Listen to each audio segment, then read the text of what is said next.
this is my office. Yesterday, Yeah. I was able to give a behind-the-scenes look at my office, and today, we'll be able to see Jimmy's. And so this is his truck. It's really cool. So many people question whether or not it's a spaceship. A lot of people wonder about the satellite on the top, and here he is. Hold on one second. Let me just turn this screen Let around. me And see Jimmy, Jimmy. I want to see Jimmy. I here, haven't seen hold him on. in a long Let's show time. you Jimmy. One Hey, thing about Jimmy Jimmy. is he always stays safe.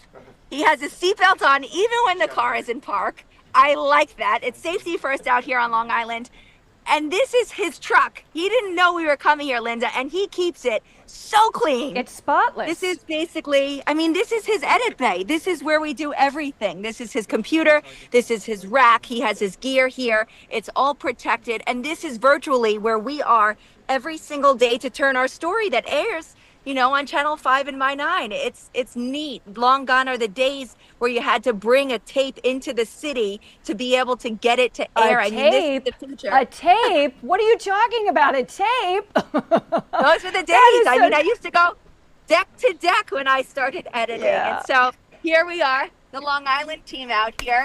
And this is what we do. And this is my favorite. When it gets sunny out, he has this curtain. Sorry, Jim. We'll put this back later. He always is able to close this so the glare doesn't get in his eyes. Well, so the glare, but in addition to that, to try and keep some of the heat out of the truck, because it can get, oh God, so hot inside, especially during the, during the middle of the summer. It can be brutal. And I don't distract him, so that's a good thing. Yeah. So this is the village of Islandia. Before I say bye, oh, okay. Could you imagine people showing up here and questioning, like, I don't know, why aren't my leaves being removed, or I have a tree on my property that has to be taken down. It's a public property and I'm nervous about it.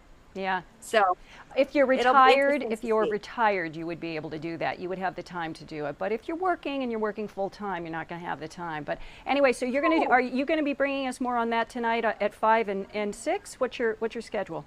I believe tonight it's at 5. And so after I hang up with you, I have a Zoom with an attorney who's a municipal attorney. His name's Paul Sabatino. Okay. He'll basically break it down for us and explain it. I was on the phone with him before. He said it could be some sort of imitation tactic and he doesn't like it. Okay. We'll hopefully, as I said earlier, hear back from the village official who I was trying to get a hold of today, and we'll speak to people. A lot of what I do out here is hearing from people. It's telling the stories of the people.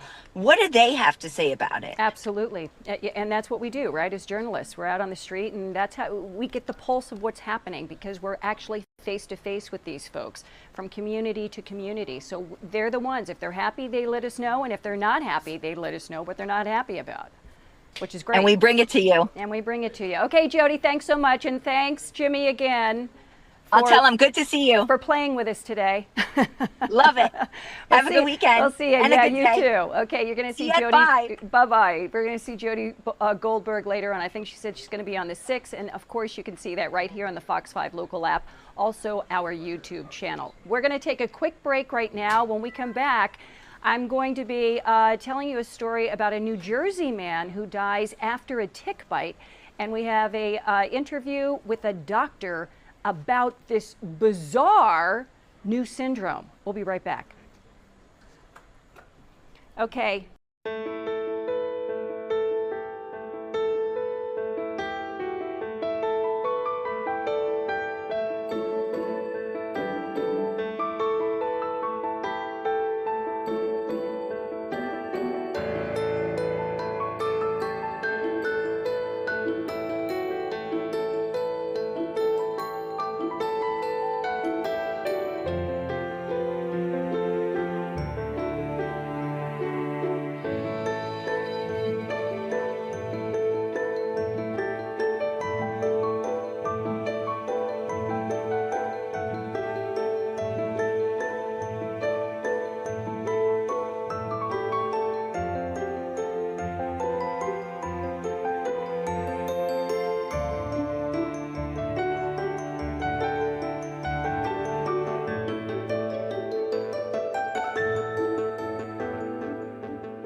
All right, everybody, welcome back to Newsroom Live. This is one of our great camera shots. I want to go back to that camera shot. There we go. I like it. It's something new. I can't get enough of it, Eric. This is Eric right here. He's our operator. We got Dave over here. Hello. Hey, Dave. And we're the ones bringing you Newsroom Live. And Alex Meyer, she is very involved with this. She's the head of our web team here, and she is just, I mean, a dynamo. So thank you, Alex, for all the help that you do. So what we're going to talk about right now is this. This is just one of the most bizarre stories I have ever heard of. A healthy 47-year-old man from New Jersey, he just suddenly died. Suddenly died 4 hours after eating beef. So let's go ahead and go to this video here. This is what happened. If you get bit by a tick, it's called the Lone Star tick. If you get bit by that, it can actually trigger an allergy in you to red meat. And then if you eat red meat, you can die. I mean, this is just mind-blowing. It is called alpha-gal syndrome. And again, out of nowhere, a 47-year-old man has now been identified as the first person to abruptly die just 4 hours after eating beef. We have a doctor joining us right now, Dr. Rabia De La Tour. She is with NYU Langone. Doctor, are you with us?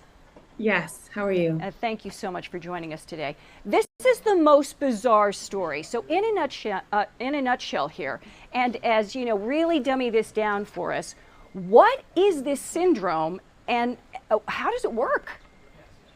It is a bizarre syndrome, and it's kind of a new syndrome. It was only really first described in 2007 from scientists at UVA. So basically what happens is you get bit by a Lone Star tick, and this tick essentially sensitizes your body to a very specific carbohydrate that's found on mammalian meat. So that's lamb, pork, and beef, and sometimes even some dairy products.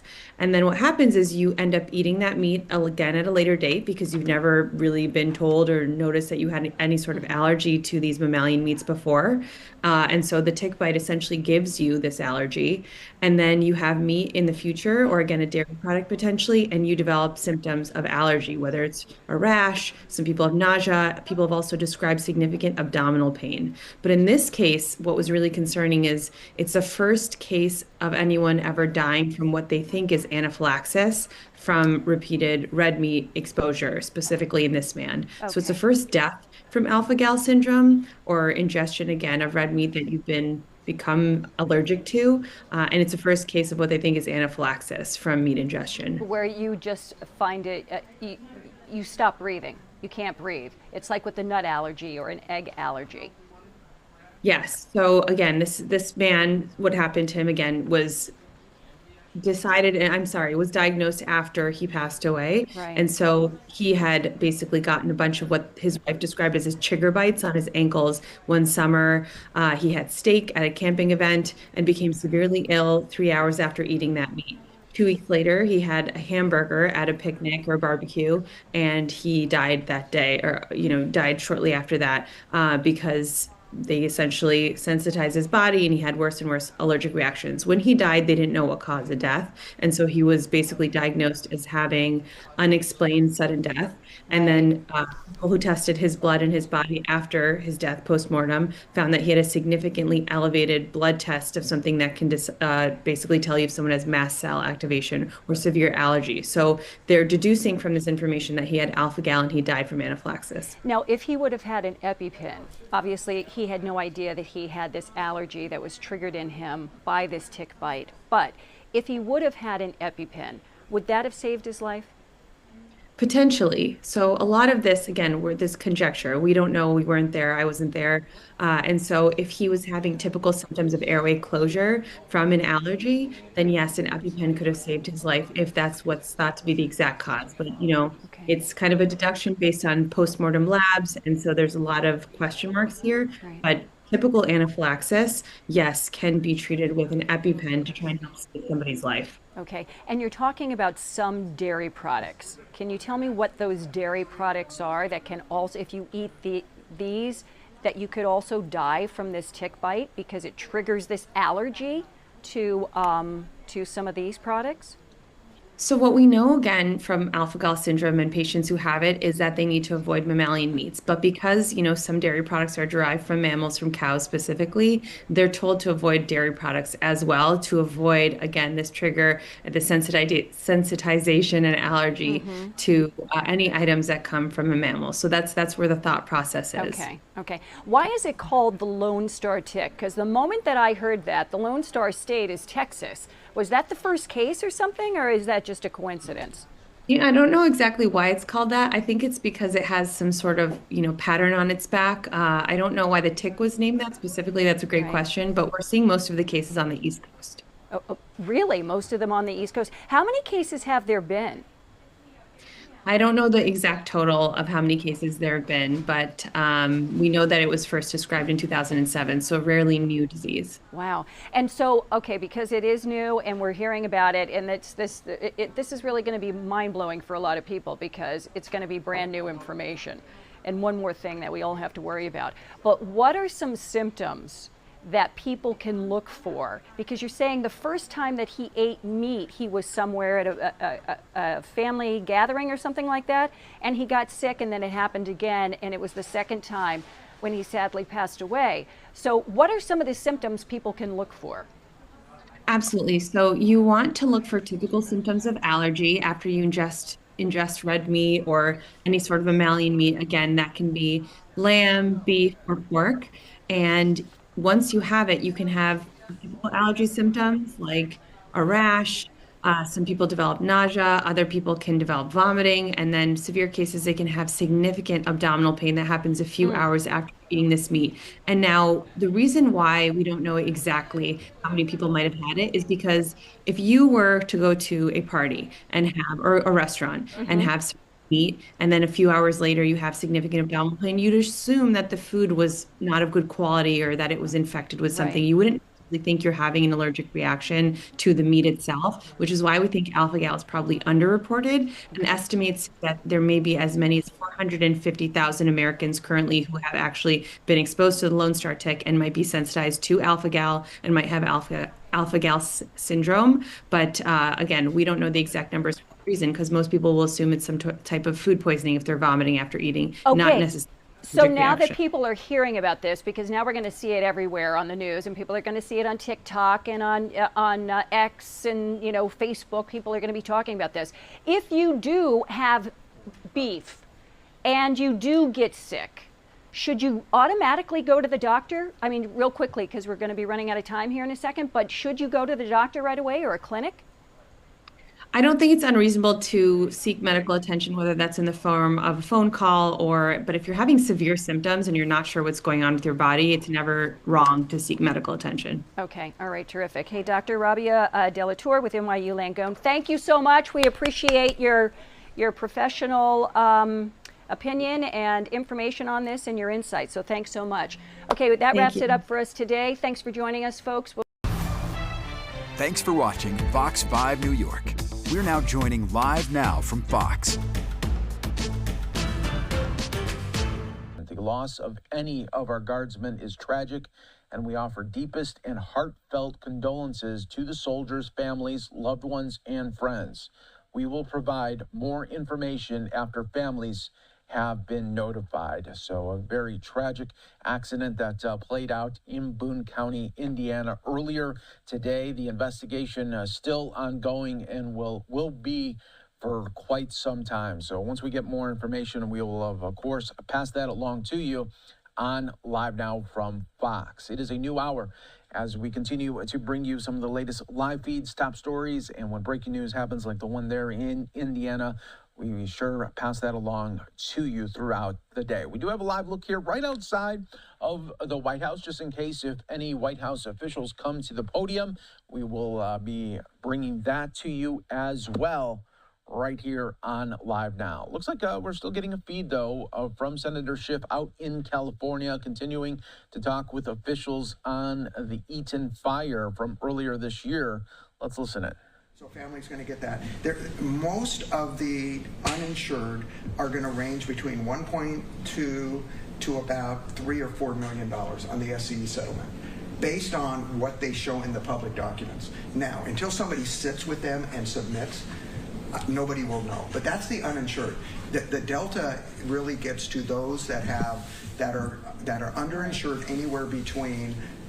In our case, we're about $100,000 short in our estimates. We just happen to be blessed with good insurance. It was really luck. People on Fair Plan, is that what it's called? Fair Plan? A lot of them got paid out, right? And the reason was Fair Plan had flat numbers. So if your house, was worth $1.3 and your plan said you get 500,000 with no inflation escalation, they just paid people out. Yeah. So the other challenge, I think, didn't have to do the inventory. Didn't have to do anything. They paid you out everything. The problem with that is, all of a sudden, these people now, I say very respectfully, people have 700,000, 800, 9,000. They've never had that kind of money. They put it in a bank. One, it's not drawing interest because they don't have the financial means to really understand how to invest their dollars. That's one. Two, they might go out and spend it when they really need to spend it on their home. And so the nonprofits that are in here and and disaster case managers have really been trying to get to as many families to make sure they understand that component too, because if you start using your settlement monies to just live on, you're not going to have money to build your house. And that's what's going to start happening, absolutely. So I would say just about the Edison wildfire compensation program, there were two weeks from the time they launched it to this past Wednesday, and I think that they had 500 complete applications submitted, with another 250 to 275 folks that had taken the application, started to fill it out, and saved it. So we know 750 Altadenians took advantage of at least taking a look at it and submitting it. And because of the sunsetting of the upcoming, what is it called, Mark? The federal tax credit that allows you to receive non-economic. All right, so we'll keep an eye here on this really roving camera there out in California for Senator Schiff. We'll be making formal remarks in just a little bit, but we want to get the latest updates as well. It's been a really wild week politically, especially in D.C. When it comes to the government shutdown, longest government shutdown in history now over. Fox News' Doug Luzader with a breakdown.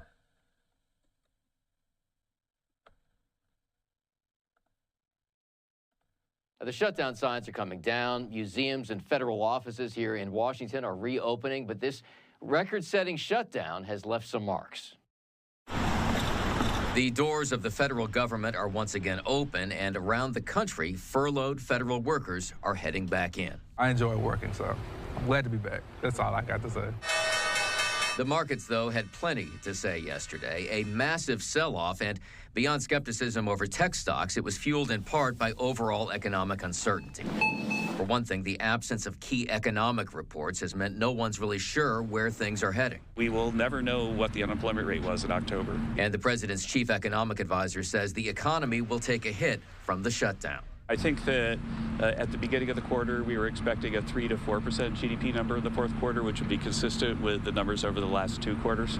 And so now you're looking at something about half of that. And while the nation's airways are returning to normal and SNAP food benefits will soon be paid out again, the uncertainty extends to Capitol Hill. That means we need more effective leadership. Democrats are questioning whether Senator Chuck Schumer can still lead the Democratic caucus after the shutdown failed to achieve their goals. Leader Schumer had met with his Democratic senators to try to prevent that from happening this time, but now they're walking away pretty empty-handed. While that internal struggle continues, Democrats do think they'll have the upper hand next month when the debate here turns to health care. In Washington, Doug Luzader, Fox News. All right, Doug, thanks so much for that. We will take our first break here of the hour. Stay right here with us. More to come on Live Now from Fox in just moments.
Welcome back to Live Now from Fox, everyone. I'm your host, Mike Page. Thanks again for continuing to join us, bringing you some of the day's biggest top stories and headlines as we continue to roll on here. Well, a day after really a bloodbath on the markets yesterday, seeing all red today on the Dow.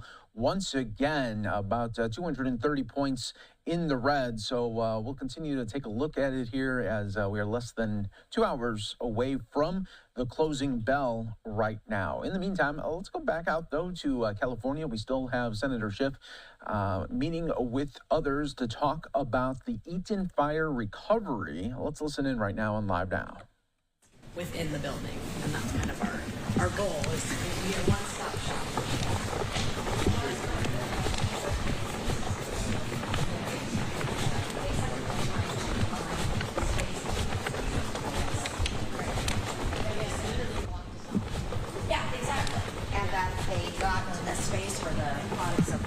Bunny Museum. Right. Oh. Right? Yes. Located storage. Yeah. The Bunny Museum. So there's basically three things that go on here. The nonprofits are housed. We have community meetings, like the group will be meeting today. So we have conferences for that, and we also have a free store that's powered by a warehouse in the back. One of our nonprofits, we're going to walk through the showroom.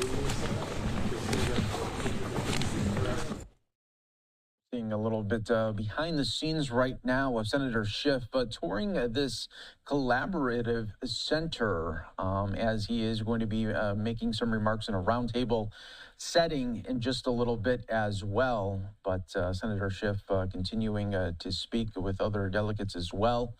Let's listen here. Walking in constantly with, I'm still living in a hotel, yeah, and we can divert them to help them find emergency housing. Yeah. So all in one place. We have a wellness room. When people come in, we've seen every emotion you can imagine: angry, sad, scared, crying out of joy because there's services and there's a stop for them. So we do have a wellness room. We have mental health services that are free here that we can take advantage of. So trying to provide for the whole. Fantastic. And we have educational services, college access plan, Greater Education LA Foundation, yeah. Greater LA Educational Foundation. And actually, this is where the Mars rover was launched from. Right behind us. Those used to be JPL. And where that little thing, that little chain is hanging, this was mission control. I found out from the owners, Yeah. Voyager was still communicating from here, Yeah. so they didn't renovate this part of the building. That's why it looks like the most ancient, because they didn't want to touch any of the equipment. It was Voyager, not Rover. Yeah, and Mars Rover was built in the back here. But I think our point is that all of these nonprofits that many of us are connected to are filling the gap of how do we help you through this. So money and funding and grants go a long way, but they're just lost. Yeah. And one of them I'm about to introduce to you, Catherine Peoples with HPP Care, created a showroom where people can be walked through the building process, which you were asking about specifically. Her group and all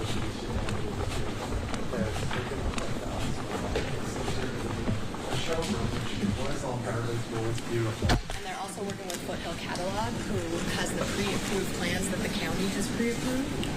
So if people choose their floor plans, they can already be approved. Catherine, Senator Congresswoman Chu, will you and then Catherine, can you give them just a little overview of what we're seeing here? Definitely.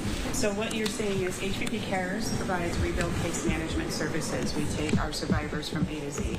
If they have one-off questions where they simply need their home re-energized, or if they need assistance from taking it from I still need site and debris removal all the way through certificate of occupancy, HPP Cares is here to provide those services from A to Z. Our organization has partnered with Foothill Catalog to particularly support those individuals that don't have very large budgets because their insurances were just not what we expected them to be able to have 50 plan sets to select that are cost prohibitive and are able to get approved with the city relatively quickly. So there are 50 different models that are essentially pre-approved? Yes, sir. And how much were these models based on existing architecture in the community? How much? Completely spot on. Yeah. You have casitas, you have just various craftsmen, you have various sorts of plan sets that are available that mimic what was here before prior to.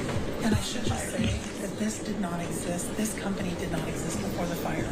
So it was started by an architect who lives just a half a block south of Altadena, and he was trying to figure out how to provide these services. So then he brought everyone together. Then we got with the county so that we could see, because that is usually the stumbling block in terms of time. If you're going to create a house from scratch and you want to replace something that you had or something new, those architectural plans take a long time. So now we looked at the average footprint of a home in various parts of Altadena, and you can come in and take a look. And if you know you're looking at, sort of like an English cottage, then you can go here. If you're looking for a Mediterranean, go here, and it comes with the full floor plans. The neighborhood that had those small historic homes. You know what I'm talking about? Jane's Cottage. Yes. Did that- We have those. Yes, we have. That, Yes. That burned down as well. Yes.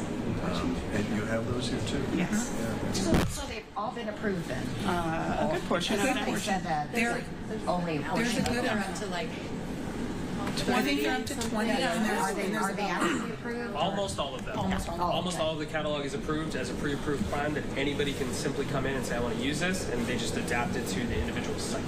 That's amazing.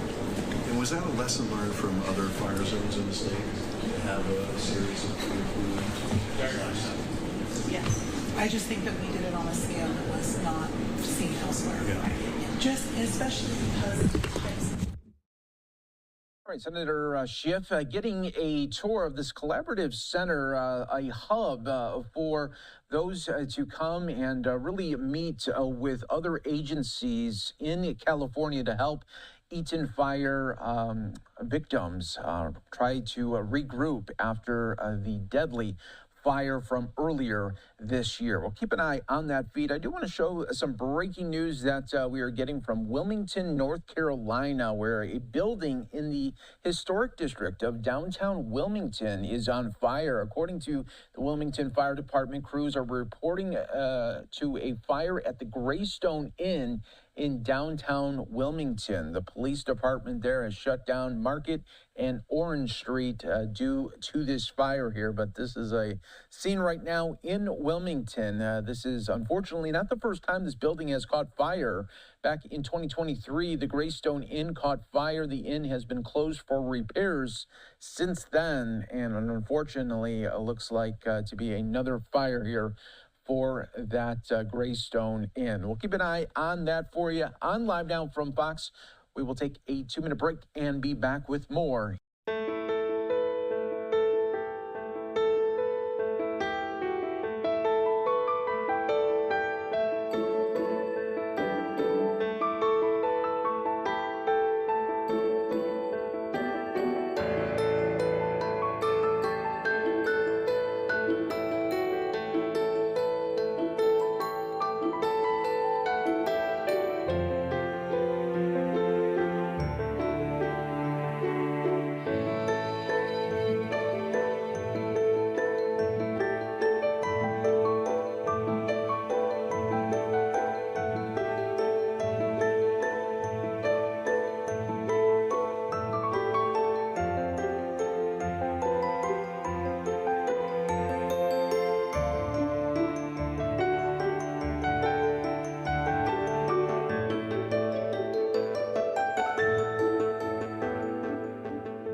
Welcome back to Live Now from Fox, everyone. I'm your host, Mike Page. Thanks again for joining us. Next up, I want to show you just some of the UN Security Council meeting from earlier to be informed today. about Let's progress listen in the Council's deliberations. In addition, the President of the General Assembly and the President of the Security Council should, in accordance with Resolution A/Res/79/327, jointly maintain and regularly update a public list of candidates, including the name, nominating states, vision statement, curriculum vitae, and campaign financing disclosures, published on a dedicated United Nations webpage. Fourth, ACT recalls the importance of the full and consistent application of Article 27.3 of the Charter. Ensuring respect for this provision is essential to uphold the integrity, impartiality, and credibility of the Council's decision-making. ACT encourages continued reflection within the Council on practical ways to ensure that voting practices remain fully consistent with the Charter. Finally, the ACT Group welcomes the work on updating Note 507 in 2024. We call for its consistent implementation and further development, for instance, with the proposals mentioned today and some further ideas that we will, in the interest of time, submit in writing. President, 80 years after its creation, the Security Council's credibility relies on its effectiveness and on the trust placed in it by the wider UN membership. Strengthening accountability, coherence, and transparency in all aspects of the Security Council's work, including the appointment of subsidiary body chairs, the operation of these bodies, and the selection and appointment of the Secretary General, will help ensure that this trust is maintained. I thank you. I thank the representative of Switzerland for a statement. I now give the floor to the representative of Brazil. Mr. President, I thank Sierra Leone for convening this open debate. The continuing improvement of the Security Council's working methods is a necessity for ensuring gains in both its effectiveness and legitimacy. There is wide-range recognition that there has to be a more meaningful participation of elected members in the drafting of outcome documents. We encourage elected members to take on greater responsibilities, particularly with regard to penholdership, promoting a more equitable division of labor in resolution negotiations. With 10 members, a united E10 can bring better balance to the Security Council and can be a valuable force in favor of meaningful action and a call on the permanent members' responsibility to act accordingly. Equally important is the inclusivity of the Council's debates.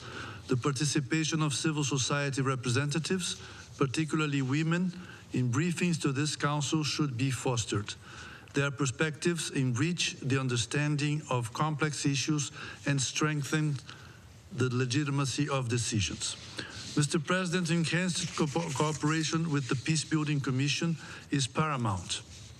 The Council should benefit more from the critical mass produced by the PBC. The written advices issued by the PBC and the participation of the PBC chair in briefings to the Council ensure that the Commission's perspectives are formally integrated into the Council's consideration of relevant matters.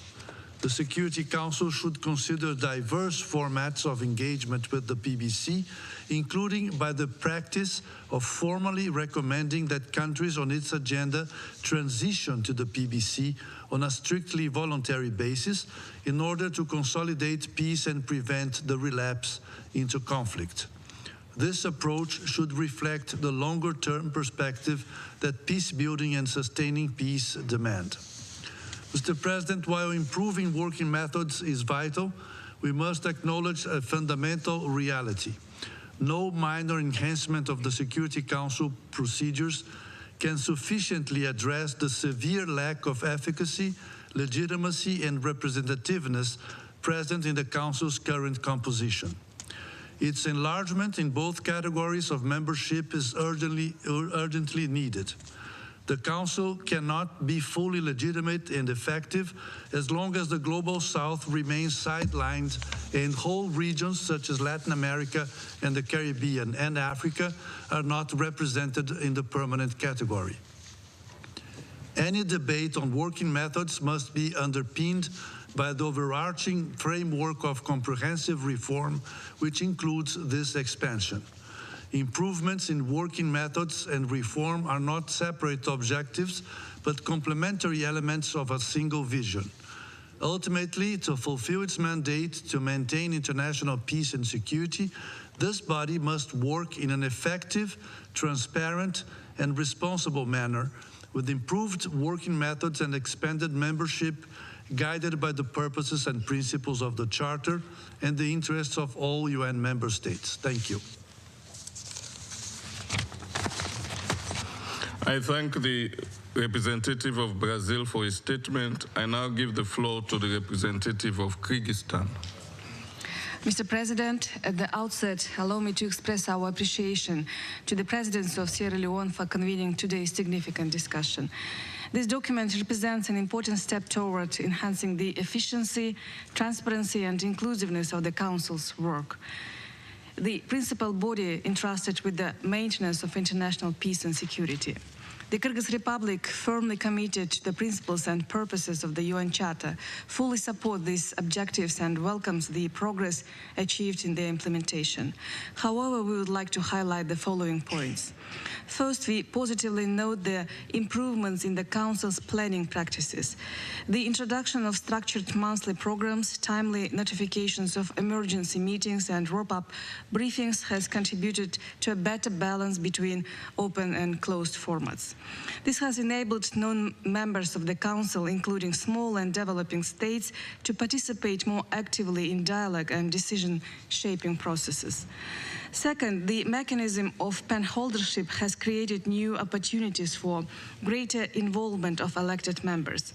To strengthen the voice of small and developing countries, it would be useful to encourage rotation among penholders, for instance, by limiting consecutive terms and promoting co-penholdership between representatives of Africa, Asia, and Latin America. Drawing on its own experience in peacekeeping and regional cooperation, Kyrgyzstan stands ready to contribute to such initiatives, particularly in areas related to border security as well as counter-terrorism. Third, we welcome the progress achieved in enhancing engagement with non-members through ARIA formula meetings and Council's missions. At the same time, further efforts are needed to ensure full implementation of the Note, notably through timely access to documents for incoming members and through greater use of multilingualism so that all voices are heard equally. In this regard, Kyrgyzstan would like to propose an additional measure, the introduction of digital tools for dialogue with non-members. Referring to Section 3 and 9 of the Note, we suggest the creation of an online platform that would allow non-members and civil society representatives to submit ideas and feedback with built-in multilingual features as highlighted in Section 14. We believe this would reduce bureaucratic barriers and facilitate the participation of small and developing countries such as Kyrgyzstan. Mr. President, Kyrgyzstan believes that the consistent implementation of Note, complemented by innovative digital engagement, will strengthen confidence in the Council and enhance its ability to respond effectively to global challenges. Kyrgyzstan reaffirms its readiness to contribute constructively to the further improvement of the Council's working methods.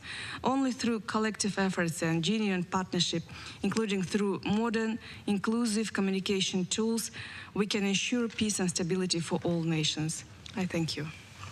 I thank the representative of Kyrgyzstan for her statement. I now give the floor to the representative of El Salvador. Thank you very much, President. I'd like to begin by thanking you for convening this debate. I'd also like to express our thanks to Denmark and Pakistan as co-chairs of the working group for their constant work to guide this conversation, which is so necessary. We're grateful for this opportunity because this matter is of concern to all members. In line with the Charter, this body has the overarching responsibility for upholding international peace and security on behalf of all member states. That is why its methods of work must fully reflect the principles of transparency, inclusivity, and effectiveness. We think that working on these methods of work and making them clearer and more consistent is critical to strengthen the legitimacy of the Council and also its ability to act. The deep-seated divisions that persist between its members has often hindered the body from acting in the face of urgent crises, and that is why it is critical to avoid the methods of work being used to restrict the participation of other member states or to favor particular interests.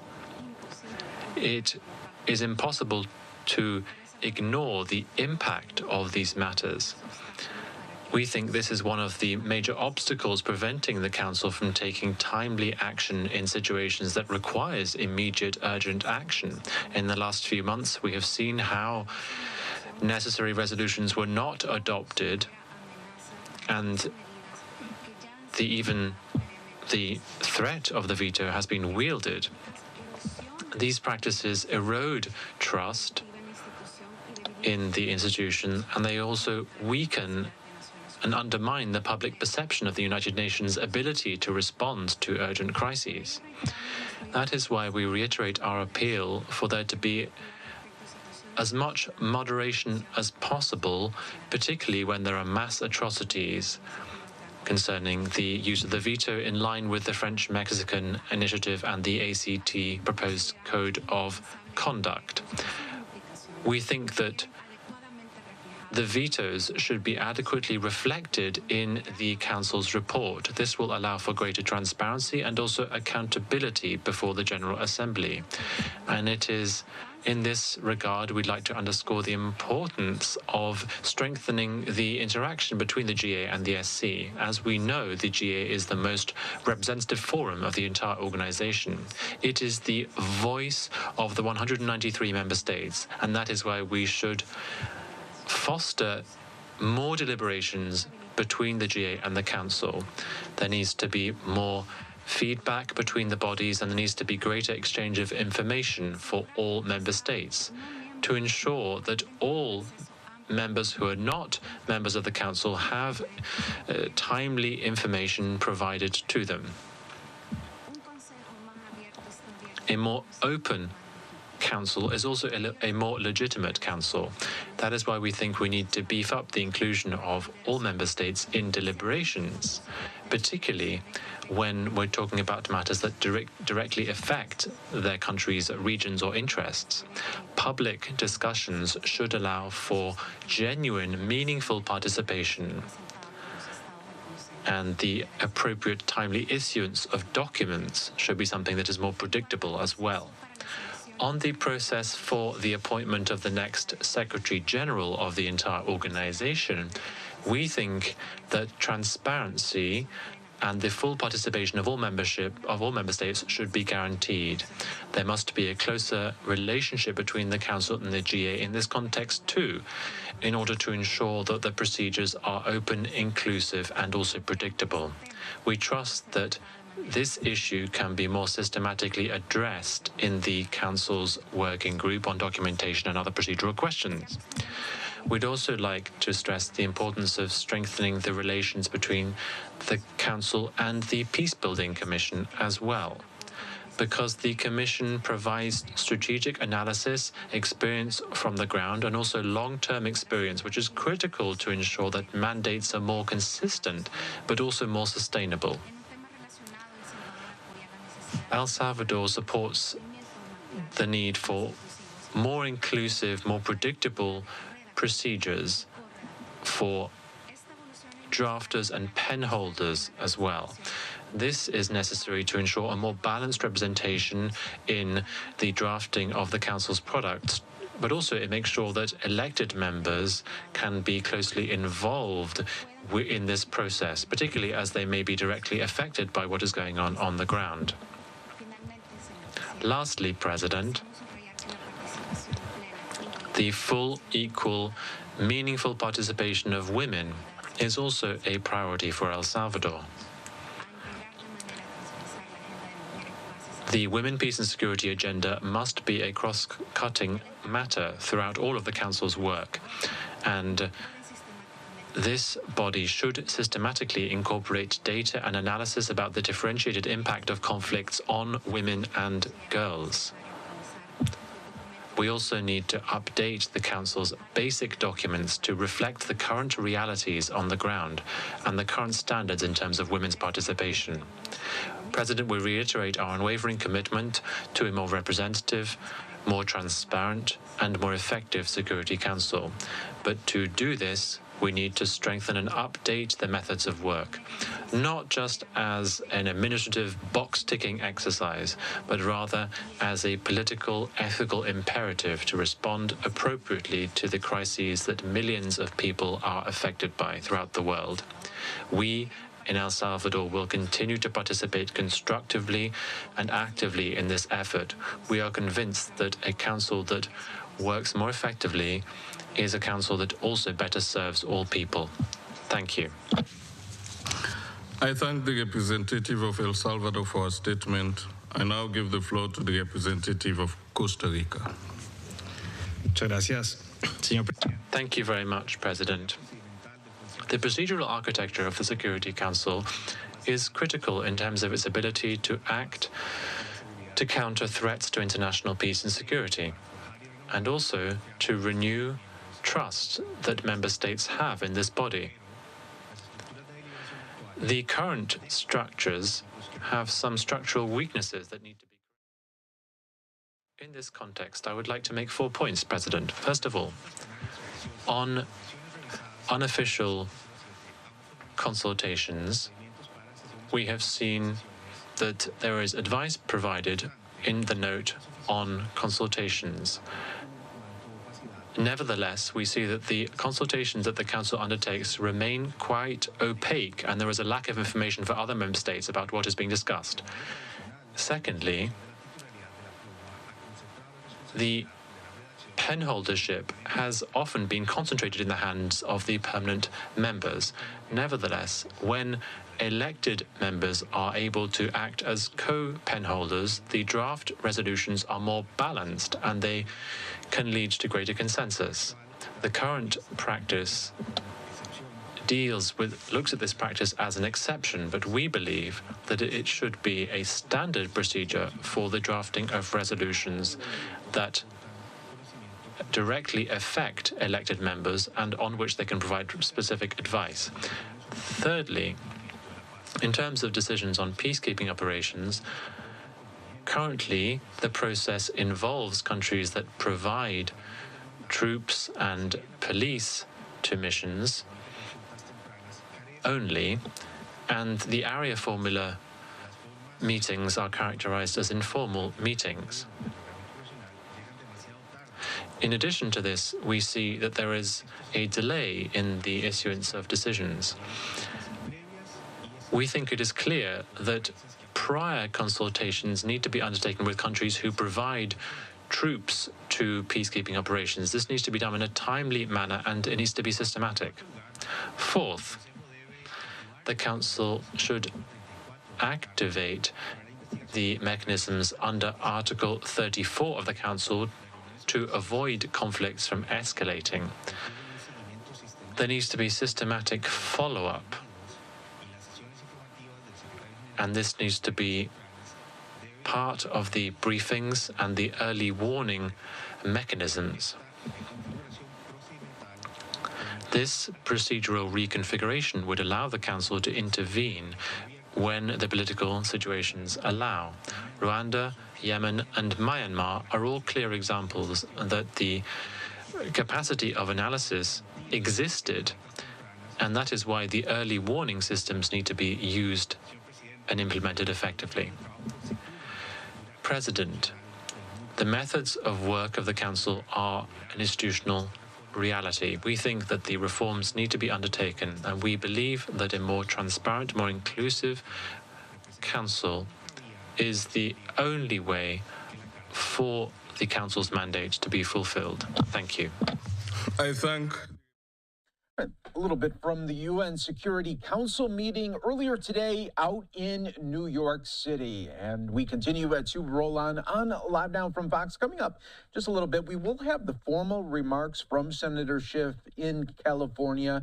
He was getting us some updates on the latest with the Eaton fire from earlier this year. We're showing you some of the behind the scenes there as he was getting that tour, but he will be taking questions as well. So we'll be sure to bring that to you on Live Now from Fox when that does get going. We are going to take a 2-minute break on Live Now. When we come back, we are going to be getting some updates from Southern California on the big weather event that they are expecting with a lot of rain expected. So we'll be keeping an eye on that, getting an update from our friends over at Fox Weather in just moments. So we'll take a 2-minute break, be back with more on Live Now.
Welcome back, everyone, here to Live Down from Fox. I'm your host, Mike Page. Always great to be with you on this Friday edition as we roll on. Well, starting today and really into the weekend, we are going to be keeping an eye on Southern California as the area bracing for some heavy rain and flooding. Here's just a post from on X from the city of Malibu, putting those warnings out there that the evacuation warnings for Franklin and Palisades burn areas in Malibu due to the potential for mudslides and debris flow. So we want to continue to talk about this, and let's head out right now to Malibu, and that's where we find Fox Weather's Bane Froney joining us with the latest on what is expected to be a wild weekend.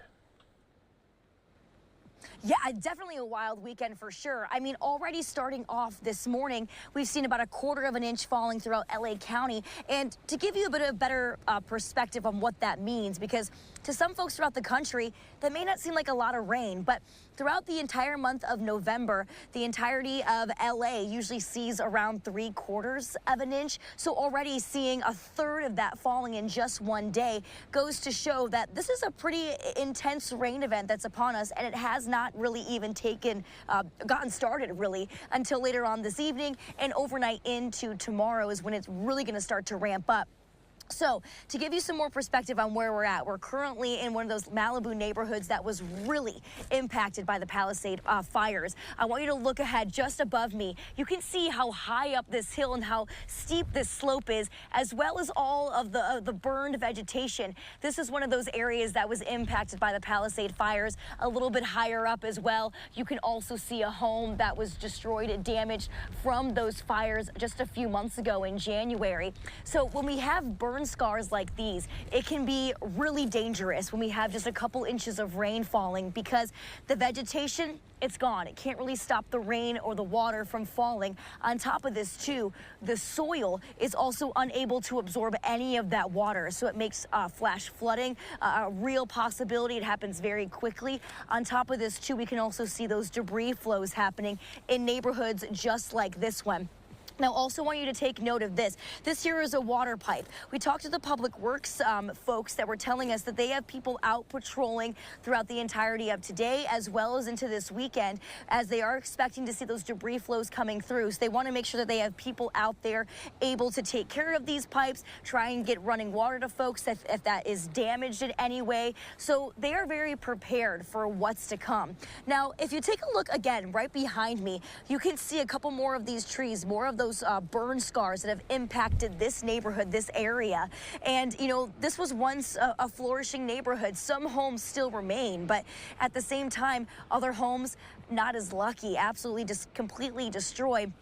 So this neighborhood, this area, looks very different as they come upon their first rainy season since those January fires. Now, if you come along this way as well, I mean, you can see even more of that burned vegetation from the fires just a few months ago. There has been a little bit more of that growing coming through, which is going to be helpful in the coming months as we still have more of that rainy season ahead. But even though this is their rainy season here in SoCal and the entirety of California, they're not used to this much rain all at once. I mean, we're going to see a month's worth of rain within a matter of days. Again, LA seeing about 3/4 of an inch throughout the entirety of November normally, and they could end up seeing a good 3 to 4, maybe even 5 inches of rain when all is said and done after this weekend. So come over here. I mean, if you look out this way, a beautiful neighborhood, many homes still intact, but at the same time, looking further down this hill, there's homes that were just completely taken out by those fires.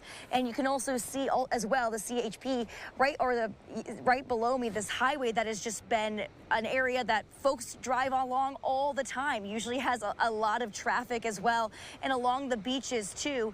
Those were once all homes, restaurants, businesses.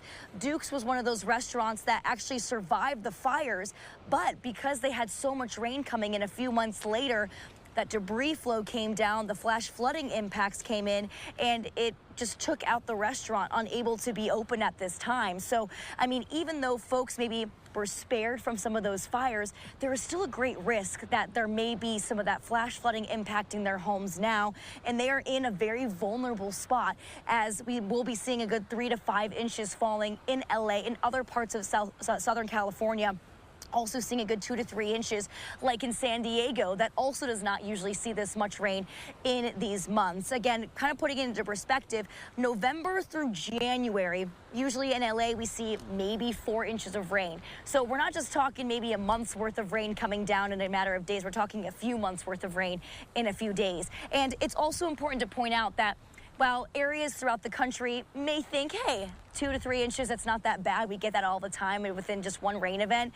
This is significant for California. The infrastructure, the way that the mountains are set up, the way the steep hills are, this can be a really dangerous situation, especially for areas that have been impacted with those burn scars that are still in place from January. On top of this, too, we got to deal with the gustier winds. We're already starting to feel that right now. That's also going to be a main impact as we move throughout the rest of the weekend.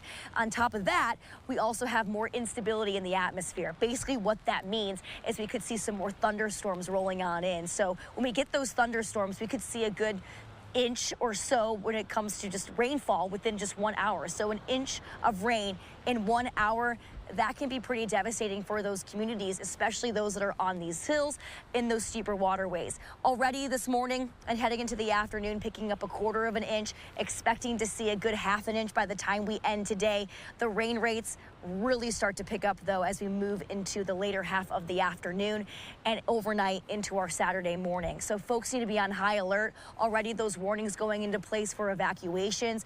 We were seeing police officers going door by door to those most vulnerable homes that are in those burn scar areas, going door to door, making sure that folks knew what was going on with the forecast and to be ready to go at a moment's notice. So I do believe that folks are also taking this very seriously. They're on high alert because of what has happened in the past few months. So even though we are expecting, you know, the rain to kind of be on and off throughout the rest of the day today, it's really going to be Saturday morning, especially when folks need to be on high alert. I'll send it back to you for now in studio. Yeah, it's been such a trying time, especially when not only just to have rain, but to have it this quick and this much starting tomorrow. That, I guess, is what is really going to be giving some the worry there, especially in parts of Malibu where you're at. Exactly. And, you know, it's going to be a scary situation for some folks. I think a lot of people are also on high alert just because they have seen what just a little bit of rain can do to these areas because of the burn scars and just the location. So, again, it's not just Malibu, it's all of Southern California, and Northern California will also be in on all of that moisture really starting to plume starting tomorrow. So the entire state really needs to be on high alert as we move throughout this weekend. Yeah, absolutely. Bain Froney, thanks so much for joining us on Live Now from Fox. Great live report there to what to expect a little bit later this weekend. We appreciate it as always. And for more from great updates on with Fox Weather, you could always stream Fox Weather, always on, always free, foxweather.tv, and they always provide the latest and greatest updates when it comes to weather alerts. We'll be back with more on Live Now from Fox.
Welcome back to Live Now from Fox, everyone. I'm your host, Mike Page. Thanks again for joining us. Coming up in just moments, we will be going out to California. Senator Schiff will be making remarks after touring a facility for the Eaton fire victims, and we will be bringing that to you as soon as it does get going. In the meantime, let's hear remarks from another Democratic senator. This one, Senator Dick Durbin, talking about SNAP benefits. Let's listen in. Stories of nightmares and questions and concern with these children because of this ICE raid. There was a time when there were certain things out of bounds for ICE and Department of Homeland Security, churches and schools and daycare centers. But clearly with that raid on Reto del Sol 10 days ago, that's all off now. I think it's outrageous that people send their kids to daycare centers as young as 6 months, as old as 6 years, and be exposed to this experience so early in their lives. It is something these kids will have to try to resolve as to what happened and what they saw. It is totally unnecessary. No one can argue in the administration's position that this has anything to do with rapists and murderers and terrorists and the criminally insane. This is a harassment campaign, particularly on the Hispanic population, with no holds barred. This has got to come to an end, and the sooner the better. There's rumors that perhaps ICE is moving on. Well, good riddance. The sooner they move on, the better as far as I'm concerned. We can keep America safe without destroying our values and hurting our families and hurting a lot of innocent children. So that was my first stop, to talk to these parents and their experience. The second stop was at Lakeview High School. And Lakeview High School just proudly announced that they made it to the state finals down in Peoria with a cross-country team. The reason that is relevant to this conversation is 75% of the enrollment at Lakeview High School is Hispanic. And when it came to their practices, if ICE was involved in a neighborhood, they had to stay inside and not go outside for practices for fear that ICE would arrest or detain some of the students because they're Hispanic. Think of that for a moment. In a great city like Chicago and a great nation like America, simply being Hispanic was considered to be a dangerous situation with the ICE forces in the streets. Well, the kids were just excited as can be to tell me the story of their trip to the state finals, and we're very proud of them. This stop at this food depository is one that is timely for so many reasons, as Greg mentioned to you. It isn't just a question as to whether or not people need food. They needed it long before the events of this year. But it's become even worse with inflation continuing to grow, taking many of the things that they distribute out of the reach of families with limited resources. It also is a situation with the government shutdown where there was a question about SNAP, also known as food stamps, and a program in its future. Well, we think that's resolved now, and I hope it is. As a result of the decisions that were made this last week in Washington, we're going to move forward with funding SNAP to a higher level than was in the previous year. The same thing with the WIC program and a number of other critical programs are concerned. I think that's important. We can have our political debates in Washington, but it shouldn't be at the expense of families receiving paychecks and feeding their children. So I want to thank this organization here for the work that they do in the community, and I will continue to work to make sure that ICE leaves Chicago once and for all. Questions? Senator, you want to keep your decision to join the other 7 senators in coming to this compromise. Do you have any regrets about that, and do you think that changed any thinking? Well, I can tell you it changed a lot of things. As a result of our compromise, we ended up with a commitment to pass 3 major appropriation bills. That was not on the table before we got into debate, and they included SNAP and WIC, veterans programs, and so many others, critical programs that are needed. We have to do more, and there's been a commitment, verbal commitment from the Republicans in the Senate that they'll work with us on appropriation bills. That's the way it should be done. This temporary spending measure or shutdown is a crude and sometimes cruel approach to federal programs. We can do better. What about, just one follow-up. What about the ACA? Where does that leave things? Well, the good news is there's a commitment from John Thune, the Republican leader in the Senate, for us to bring a Democratic written bill to the floor before the middle of December, just a matter of a few weeks, and so we can have a debate. What we're doing now, what I'm doing and the other members, is trying to round up Republican support for this.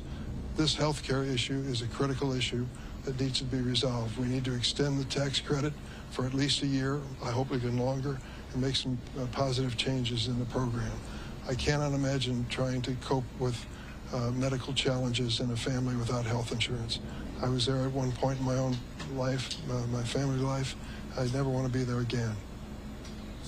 Couple questions, Super. Even if a vote is brought up, Mike Johnson has already said he's not going to bring it up on the House side. So where does that Well, I'm not sure he said that clearly. I hope he did not. But there was never a guarantee with a shutdown that we were going to have a law that's going to be enacted without the action of Congress. That's in the Constitution. It had to happen.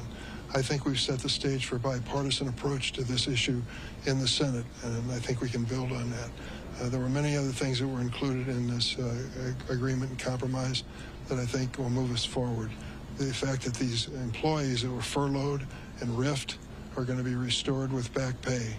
I got on the phone yesterday to our air traffic controllers out at O'Hare.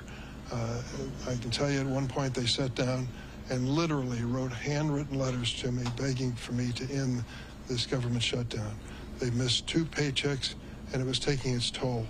Many of them had family hardship as a result of it. So they understood, and I do too, that when you're going to use a political strategy, you've got to carefully measure the impact it's going to have on innocent people. Would you have made this decision if you were not retiring? Oh, I don't know. For re-election? That's like asking, would you be asking me a question if you weren't a reporter? I mean, I think it's the right thing to do. I know that a lot of my friends disagreed and said so, but that's up to them. They have to do what's right in their mind, and I did what was right in my mind. Senator, given the reaction against you in of your aid, what does that say about the state of the Democratic Party right now? Well, I don't think it's entirely negative. People feel strongly about the Trump administration and their policies, and they want to change it, and I agree with that. I think we disagreed on the approach, and I still think we share the same goal. But I mean, certainly the fact that, I mean, here you are, 8 veteran senators, you have the more progressive wing of the party seems to be the most vehement in condemning that action, as well as the 6 House members as well. I mean, does this further exacerbate kind of that divide that's going on within the party?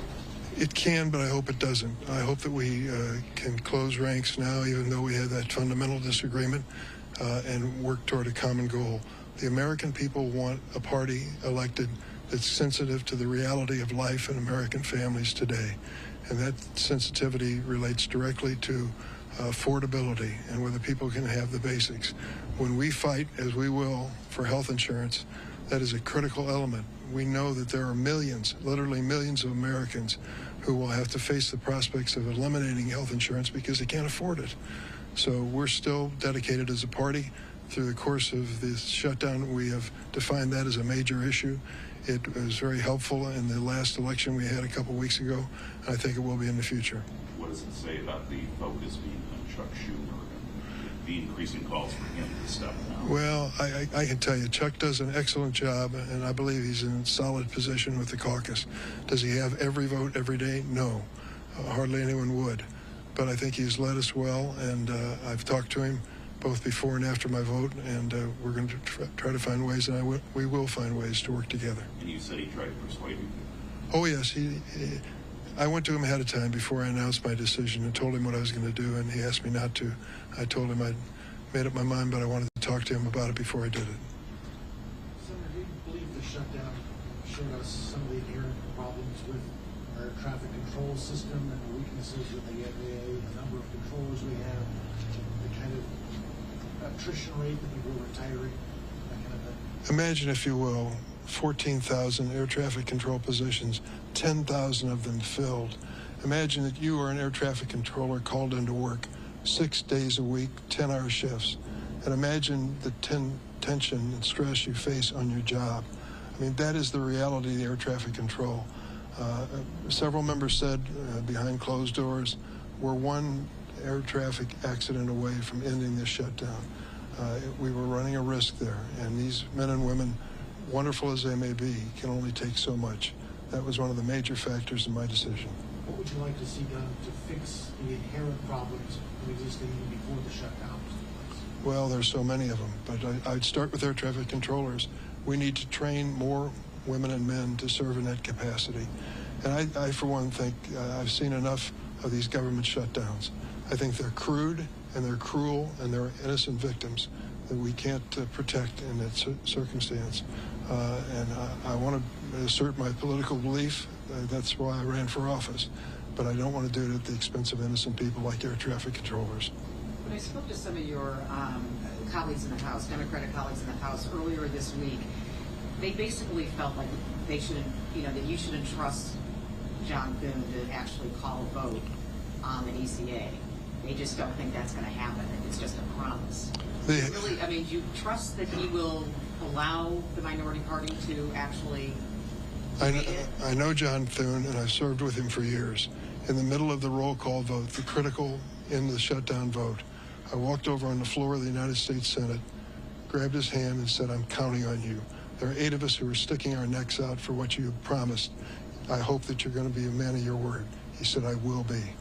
So we'll see. For those who are skeptical, they'll know in a few weeks whether or not he keeps his word. I think he will. Let me add quickly. No guarantee that we're going to enact a bill that's going to pass in the Senate and House, and never has been one. But to have an opportunity to debate this before the American people and let them see the stark differences between the parties, that's what a democracy does. Senator, can I ask you about the Reverend Jackson? Oh, yeah. Well, let me tell you, so I'm wishing him the best. He's been a friend of mine for over 50 years. We've worked together all over the state, in Cairo, Illinois, in East St. Louis, Springfield, Chicago, and in other places as well. Jesse Jackson is my friend, and he has been. I disagree with him as other people have, but thank God we had him. He's been a real leader when it comes to civil rights in America. Right, Senator Dick Durbin speaking on ICE protests as well as SNAP benefits and talking about the negotiations that will be taking place now until the end of January in hopes that another government shutdown does not happen. Hi, everyone. Mike Page here. Thanks again for joining us. It is a new hour as we continue to roll on, bringing you some of the latest live feeds, top stories, and of course, when breaking news happens, you know we have you covered. But we want to go back out now to California, where we do see Senator Schiff, and we were seeing some earlier behind the scenes as he was getting some updates on the Eaton fire from earlier this year. But now let's listen in to some formal remarks. I will not. We've all been cautioned. I know, I'm the facilities director. I'm responsible. Could you get it fixed, please?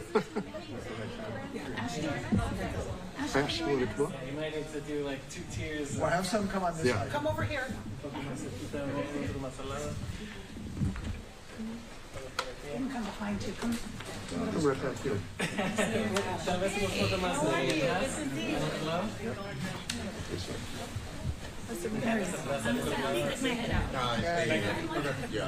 Great. As we all get gathered up, I'm just incredibly grateful for the two of you to spend your time at the collaboratory. I hope we answer the questions. I'm so happy for so many important questions being asked and answered. Thank you to everyone here, including our Endelon folks, to provide a voice from the community to take back to D.C. So with that, I think Senator Schiff, would you like to speak first? Sure.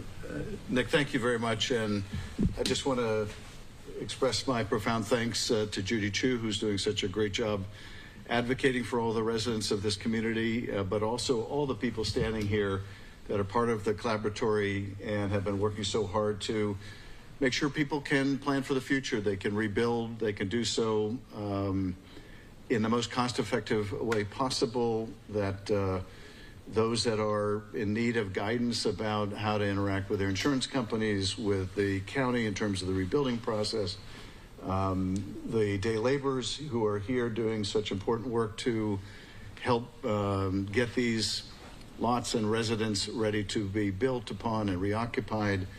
It's really an extraordinary coming together of the community to facilitate the healing and the rebuilding process. Obviously, a lot of hard work remains to be done. And at this very moment, when it's raining outside and more rain is on the way, we're all very much mindful of the continued risk to people in the area of mudslides and debris slides. So we all want everyone to stay focused on whatever alerts go out. And I know people are already engaging in door-knocking campaign to give people a heads up that there's a possibility of a need to evacuate, but hopefully we will be well prepared. A lot of challenges, though, remaining challenges of getting recovery from insurance companies that are dragging their feet, challenges with FEMA recovery funds, challenges when the degree to which people are getting compensated from their insurance company or who are uninsured are able to obtain the wherewithal to rebuild. And we want to make sure that we're working at the federal, state, and local level and with nonprofits to meet those needs, to fill those gaps. In Congress, we are very much focused on CDBG, disaster relief funding, which is going to be essential to be able to bridge the gap in resources. And that is a continual and constant focus of ours. Obviously, a very difficult political environment but we need to overcome that and make sure that we're providing relief to people in California and all over the country when disaster strikes. But really grateful to all of you, and let me introduce Judy Chu, and then we're happy to respond to your questions, and anyone else that would like to speak before we go to Q&A. Judy? Well, I want to give my profound thanks to Senator Adam Schiff. He could have been anywhere, but he decided to focus right here in Altadena to look at the recovery of this community. And so we just took a tour, and I am so impressed. I was so impressed seeing the rebuilding room where you could actually walk through the process of rebuilding your home in a way that is really easy to understand, and where a case manager can take you through the case of all the sorts of possibilities that there are for building. And then we saw the store. There are so many corporations and businesses that have donated so much, and I would encourage any corporation that still can donate to bring their materials here, because they have been heavily utilized by the Altadena residents who can come here and get supplies for free. And then we met with the National Day Labor workers who are doing a magnificent job of rehabbing the homes that need to have the smoke removed, but they are doing it for free, and apparently are doing an even better job than the actual businesses that are doing it. They tell me that they have 5 workers to rehab a home, whereas the regular businesses have only 2. So yes, very thorough job here. That's very, very impressive. But there is a big job ahead. I learned that there are 2,500 homes that have put their applications in, but there are 3,500 homes that are still deciding what to do, and that it is probably because they are underinsured. They still don't have the finances together, and that's what we need to help with in Washington, D.C. So I am pushing as hard as I can, as I know Senator Schiff is, for the $34 billion in disaster recovery monies that should be provided to us, especially for the CDBG disaster relief program. And we have to make sure that everybody can get the help that they need, and that they need to get this money with no strings attached, because wildfires have no political affiliation. So thank you again, Senator Schiff, for doing this. It was very illuminating. Thank you. Any of the other leadership like to make a few comments? Christy? All right. I think we'll take some questions. Yeah. Are we good with that? Yes. Senator Schiff, where are the discussions at for that relief money? I know that California had asked for $40 billion. Of course, a lot of back and forth. Washington not very happy. But what are those conversations looking like? We continue to push for disaster funding and really encourage this to be a bipartisan process. It has always been bipartisan throughout my tenure in Congress. Whenever disaster struck, whether it was Hurricane Sandy or hurricanes in Florida or the devastating storms of Katrina, I never asked whether this was a red state or blue state, and we need to continue that tradition. Generally, the way the process works is the administration will request of Congress supplemental funding for disaster relief. We have not received that. Now, there is money, disaster money, still available because it has gone out more slowly than in the past. So there are resources for California and other states. We need to make sure those resources go out in a timely way. So we're working on it, but as you know, it's a very difficult environment in Congress where the appropriation process has not been working the way it has in the past.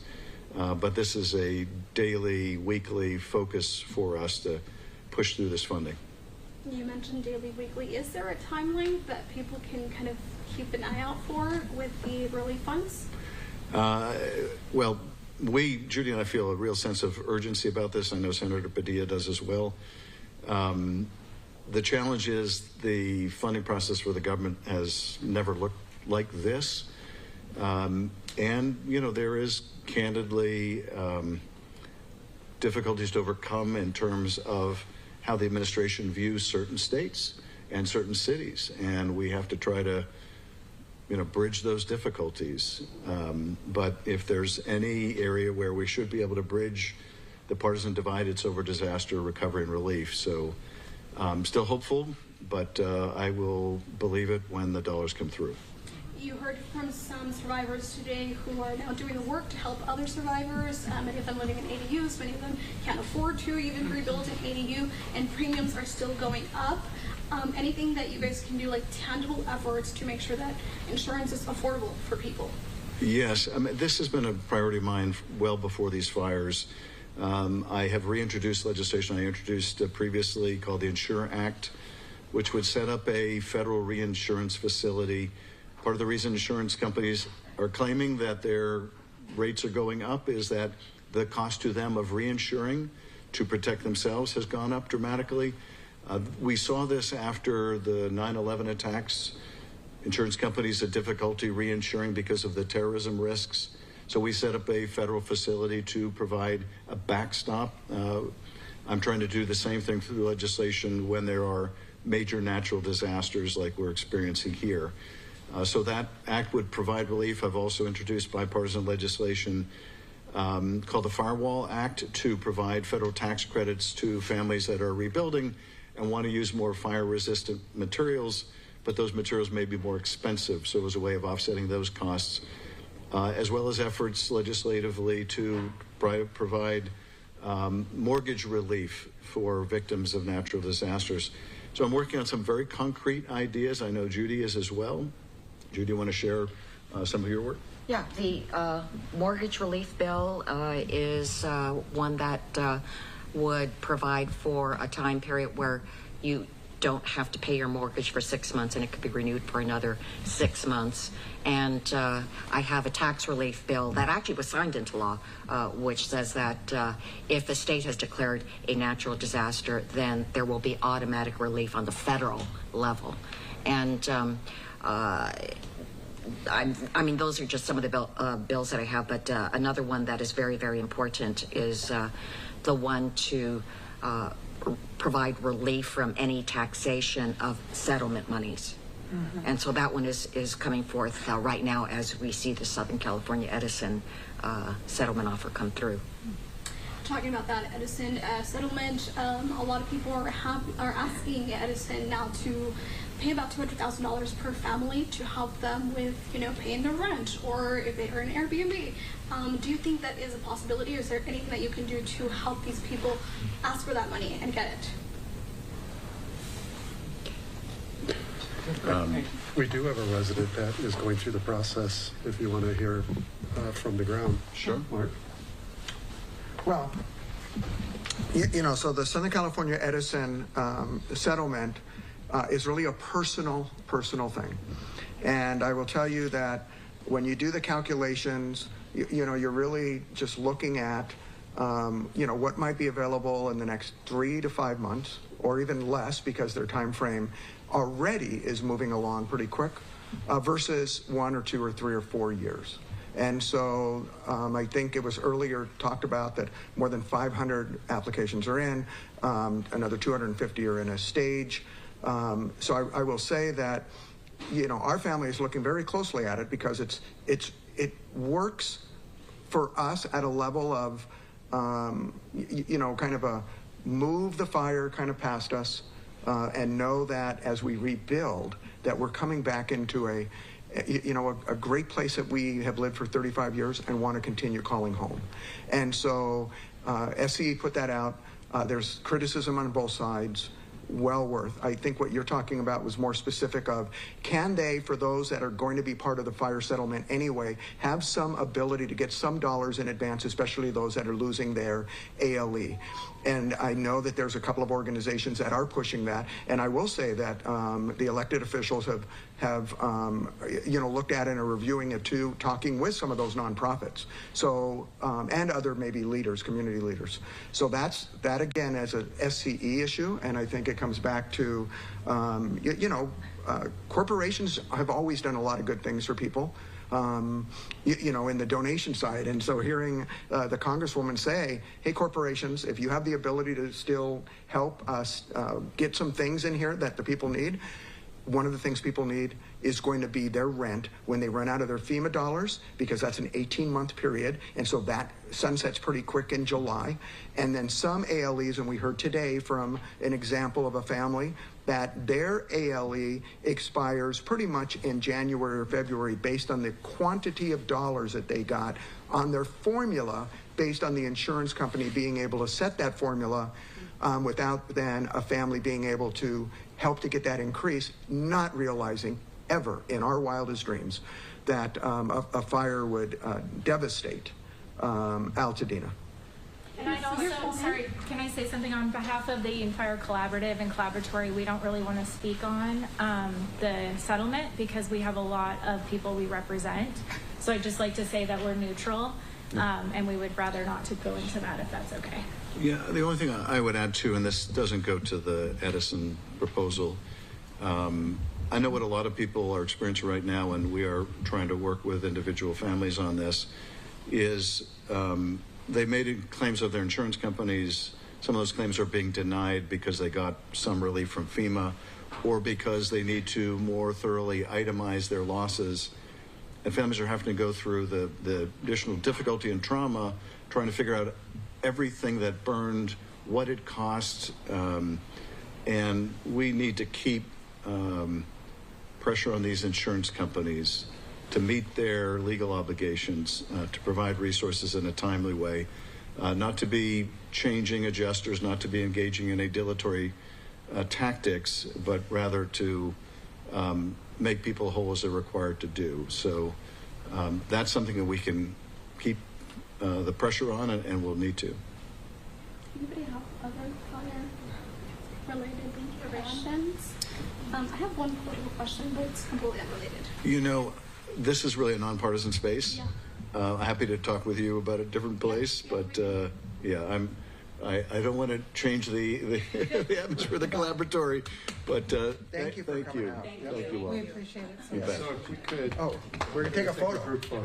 All right, Senator Schiff and other California officials talking about the Eaton fire recovery and the process that will be really years in the making for so many of those fire victims. All right, before we go to a 2-minute break, everyone, on Live Now from Fox, I do want to bring you some international breaking news that came out of India, of an explosion that ripped through a police station in India's Kashmir. A fire engulfed the police station compound, and fire tenders have been rushed to the spot.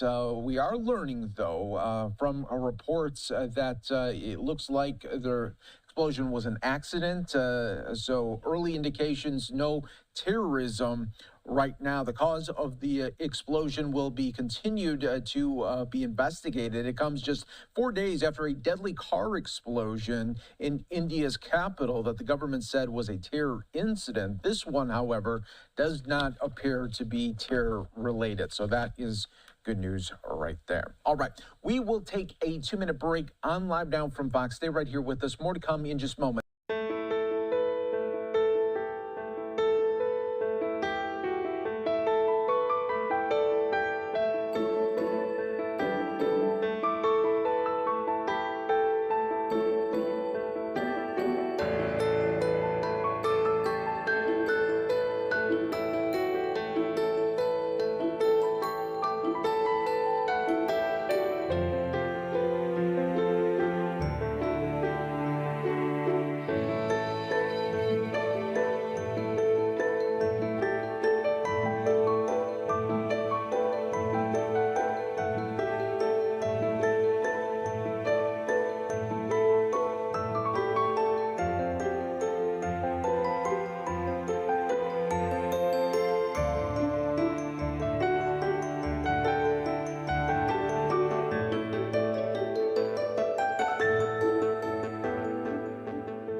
right, we are back here for you on Live Now from Fox. I'm your host, Mike Pace. Happy Friday to everyone as we continue to bring you some of the latest top stories and feeds from across the country. I want to take you out live now to Oakland, where the Oakland Police Department giving updates. Let's listen in right now on Live Now.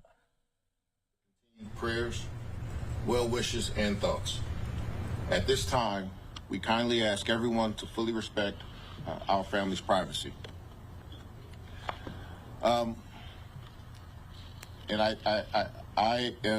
my comments are not as a former deputy chief in Oakland or even the chief of police in the city of Piedmont, but as a friend, a mentee, and a longtime admirer of Coach John Bean.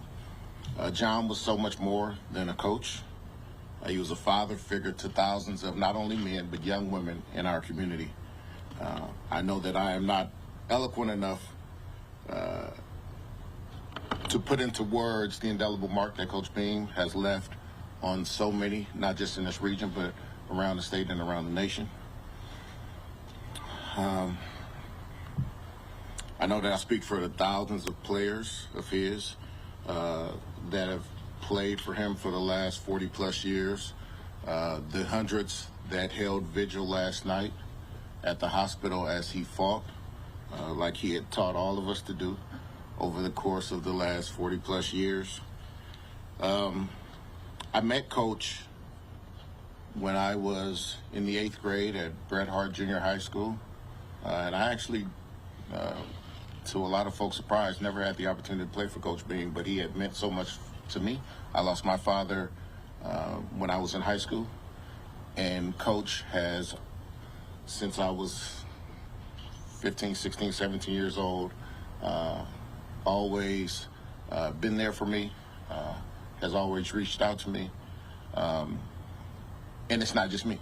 You think about, like I said, the hundreds of individuals that were there last night, and I think about the other 500 to thousands that couldn't make it to the hospital last night.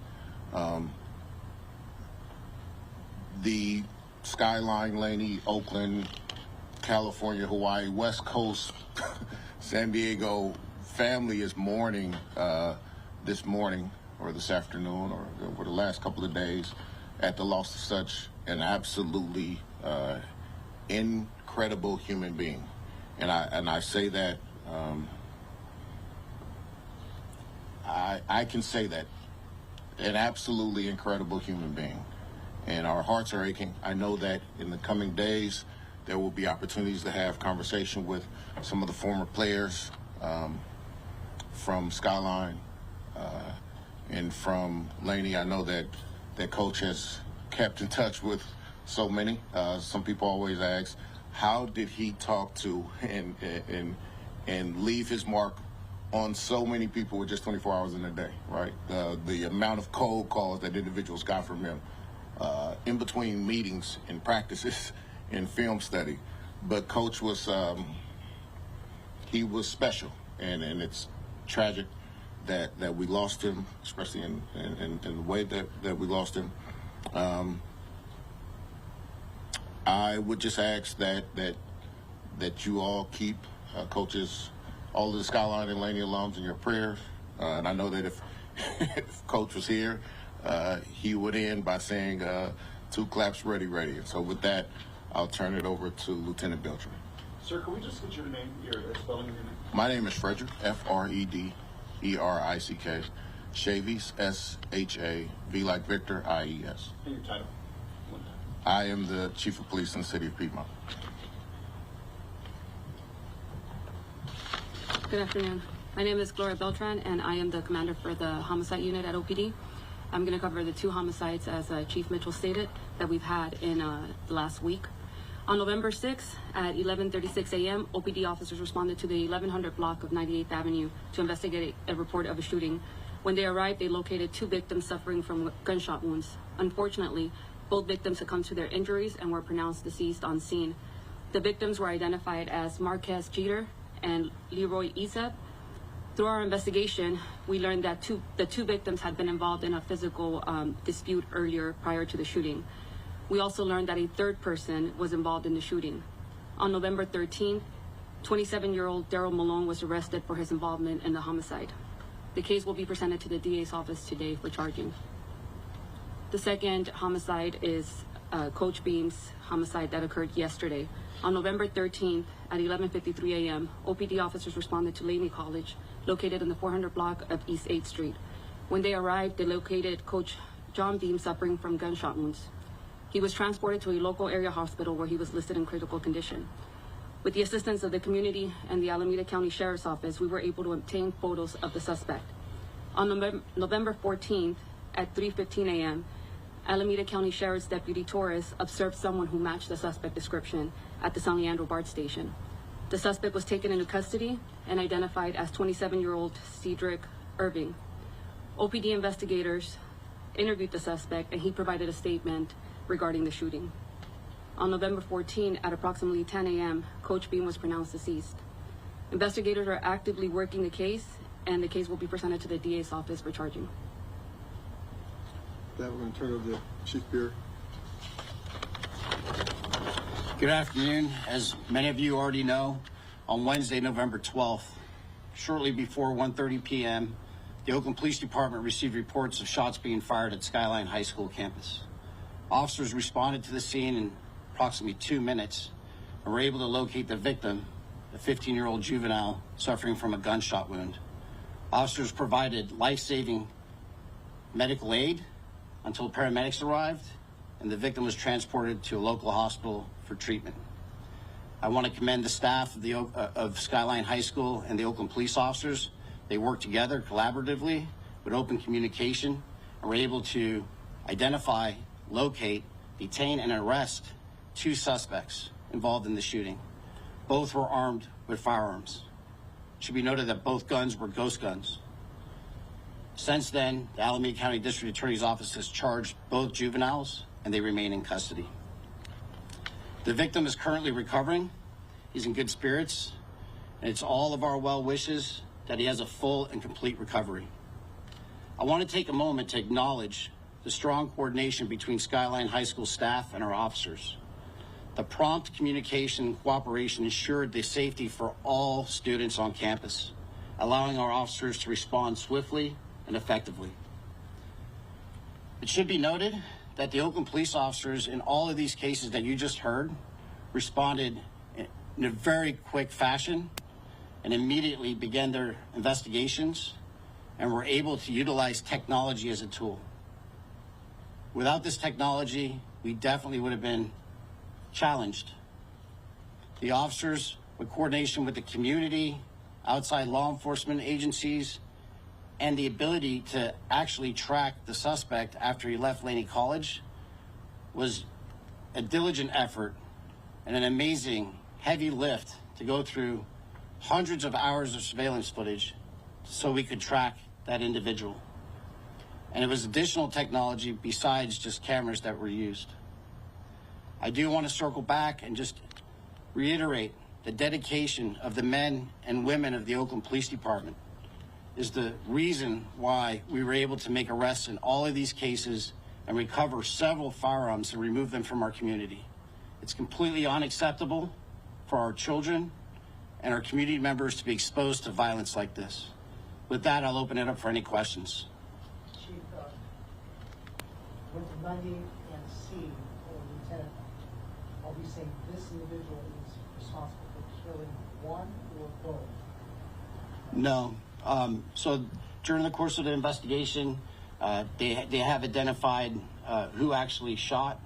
There's 2 people that we do know that actually exchanged gunfire. We're working with the district attorney's office to kind of drill down on that. There hasn't been any charges just yet, so we're going to leave that up to the district attorney's office to determine. And this coach's case, I'm sorry, do we have any indication that Mr. Irving, according to reports, has played at Skyline when coach was not at Skyline?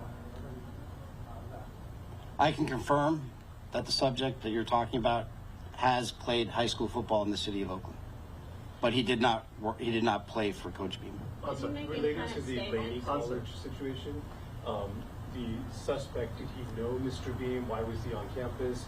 Were they meeting? What was the incident? What was their interaction?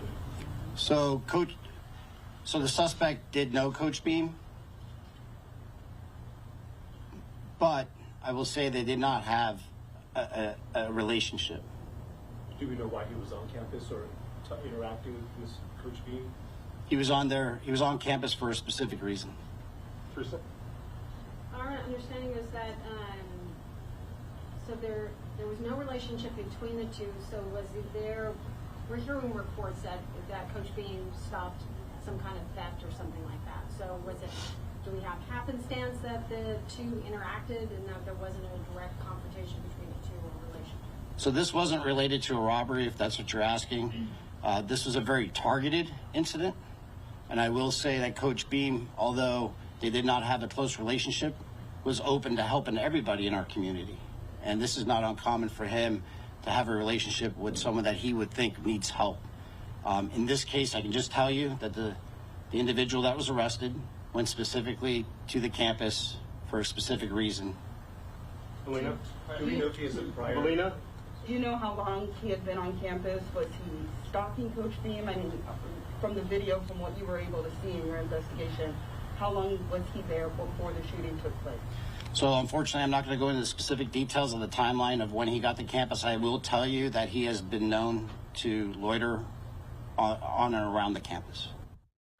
Right, everyone, you are watching live now from Fox. We appreciate all our viewers continuing to join us here. Really a sad update to bring to you as we were just listening there from Oakland, California. The athletic director, John Beam, died of his injuries from yesterday's shooting. The suspect is arrested in connection to that shooting. So we'll keep an eye on that story for you right here on Live Now from Fox. I do want to take a 2-minute break. When we come back, we are going to be talking about the wild, not only week for Capitol Hill, but really the last 43 days as that government shutdown finally ended this week. We will talk to one of the Democrats who joined in with the Republicans to end the shutdown. We'll be bringing it to you next on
And welcome back, everyone, here to Live Now from Fox. I'm your host, Mike Page. Thanks again for joining us on this Friday edition. A live look right now at Capitol Hill. And really what a difference just a couple of days can make, because earlier in the week we were wondering, okay, is the government shutdown going to be continuing? And it was a wild 43 days record for the government shutdown, but it came to an end as Republicans had enough votes, and they got the help from some Democrats on the House side who voted in favor of the funding bill that ultimately ended the government shutdown. And we want to talk to one of those Democrats who helped bring it to a close. So please welcome, everyone, Representative Don Davis, Democrat from the great state of North Carolina. Thanks so much for joining us, sir. Mr. Congressman, first off, just let us know why you said, okay, I'm going to break with my party here and go with the Republicans on this funding bill. Yes, thank you. So I originally voted against the CR to have an honest, genuine conversation about health insurance. I continue to hear those concerns from constituents across the district. And as time continued, as this is now known as the longest shutdown in the history of our nation, as time continued to progress, I continue to hear more and more from constituents. Some were just deeply concerned. They were stressed, depressed. One even came to me in tears saying, please reopen the government. I just wanted to acknowledge constituents that I was hearing from to let them know I hear you, and that, yes, we do need to open the government, and you can open the government and still have the conversations. We need to, because the conversation's not over and shouldn't be over, continue to talk about health insurance, how we deliver health care in this nation. And there have been meaningful reforms. I signed on to a bill with Representative Kiggins to do a one-year extension, whether you do a one-year extension to allow more time to get to a real solutions and meaningful reforms. We need to keep all these options on the table. This vote was simply for constituents and ultimately, I believe, the American people. Mr. Congressman, how confident are you that from now until the end of January that there will be some talks on both sides for these ACA credits so another shutdown doesn't happen when the end of January comes? So we've cast a vote, and since the vote has been cast, there's communication that's already taken place in a bipartisan way of how we can look at health insurance, and especially those who've been purchasing insurance on the marketplace. So those conversations are still taking place, and I just want to give everyone. I was talking to a gentleman. He said, I have a 2005 vehicle. I paid $250 a month. And when I looked at my premium increase, it would be 3 times what I'm paying in a car payment right now. How do I replace my vehicle? I want to give reassurance to all those out there that we can. And I think we have an obligation and responsibility to continue this conversation and look at how we can deliver health insurance in this country in the most responsible way, and in a way that we can get meaningful legislation, not just through the Senate, but through the House.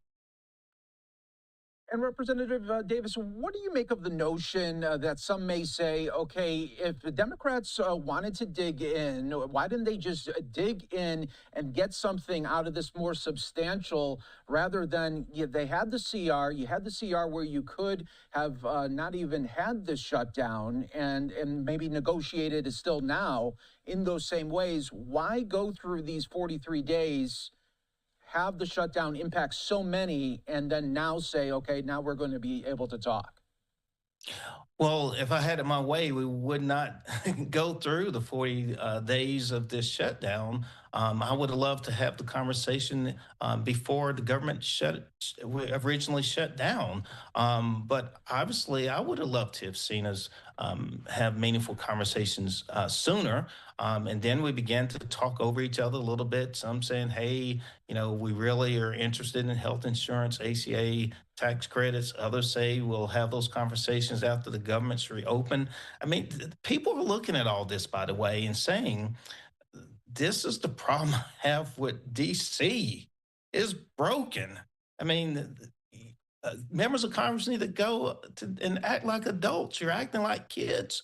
And so often that's what I heard. And for me, at the end, so many shared concerns that they were truly suffering. They were going through a lot of pain. They were hurting.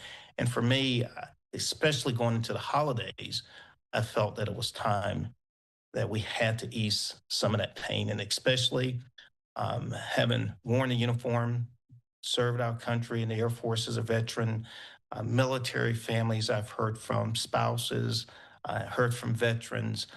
I mean, we needed to get the government up and running again. Yeah, so many impacted, no doubt about it. And sir, what did you make too about there was this provision from the Senate side that would allow senators that were impacted by this Arctic frost investigation to sue. Speaker of the House Mike Johnson wasn't happy with it. There is going to be a vote later in the week. What did you make of all this? Once again, Washington, D.C. People lose trust and confidence when things like that's taking place. You're sneaking things in, and at the end of the day, we're not being transparent. I look forward, and I'm hoping that we're able to vote to repeal that provision really soon. And then lastly, sir, I wanted to get your take and see if you have been hearing anything. There is some reports out there that as early as this weekend in places like Charlotte and even in New Orleans, there is going to be some federal operations going with Border Patrol, ICE agents. What have you been hearing in North Carolina right now?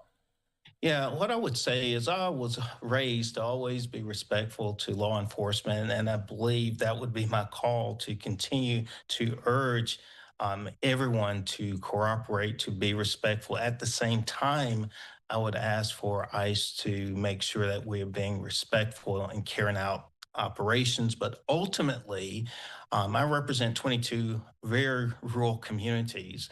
And as I'm moving in and out across my district, this is what I know. When you talk about our local law enforcement offices, we must get resources into these communities.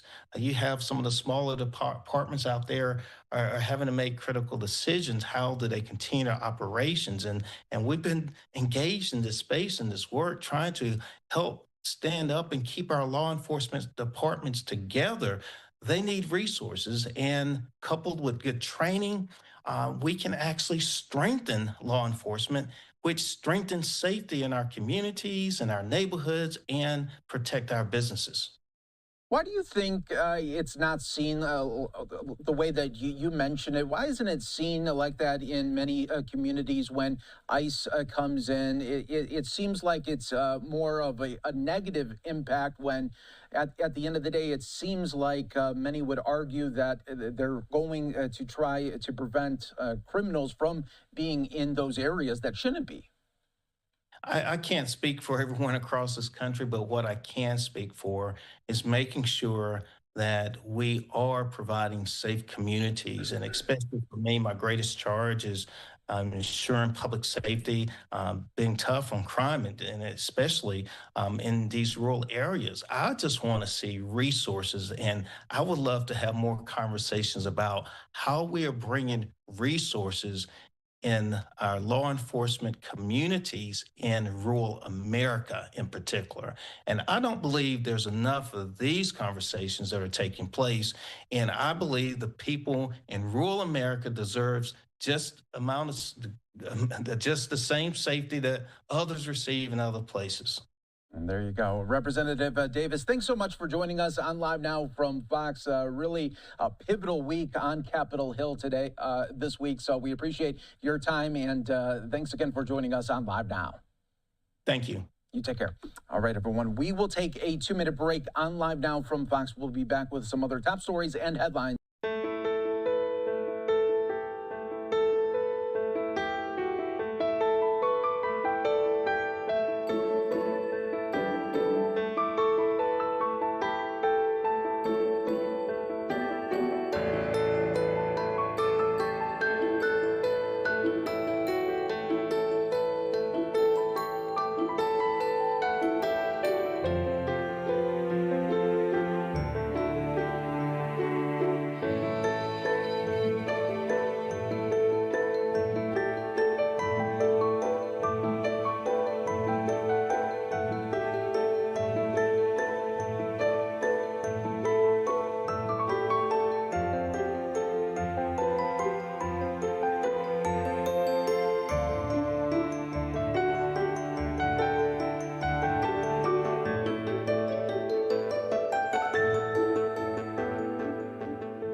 Welcome back to Live Down from Fox, everyone. I'm your host, Mike Page. Always great to be with you as we continue to roll on this Friday edition. A live look right now at Capitol Hill, and what a week it has been there. The government shutdown has ended, and now that the shutdown is over soon, we should be getting job number reports there and different type of labor reports that will help shape how the economy is doing. A look here at the markets right now, sliding once again. We saw the big dip yesterday, and this one another sell-off day as investors will be soon be waiting for those key updates that will no doubt be seeing just how the economy is doing and really what the Fed will be doing in the next couple of months as well. So we want to talk about the Federal Reserve, what is the latest as these numbers will start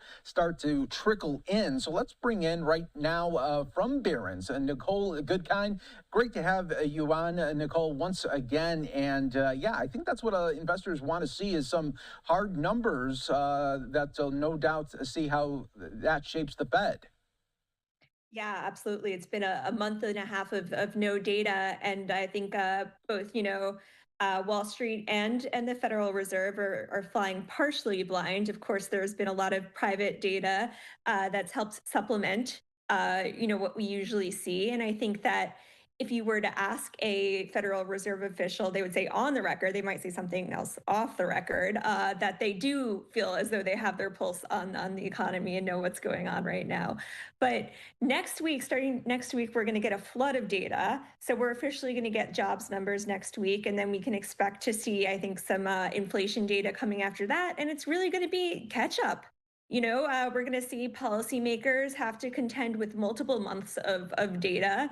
And, if there are any surprises there, really reconfigure their outlook based on that, and then try to signal that to markets ahead of their blackout period before the next meeting. So there's a lot to do. There's a lot on the agenda. And I know that, both Wall Street and DC are watching closely. Yeah, no doubt about that. And it seems like there will be so many eyes, especially when this new data does come out, because the last time we heard from Fed Chair Jerome Powell, I mean, he wasn't saying either way what's going to happen as far as for a possible cut.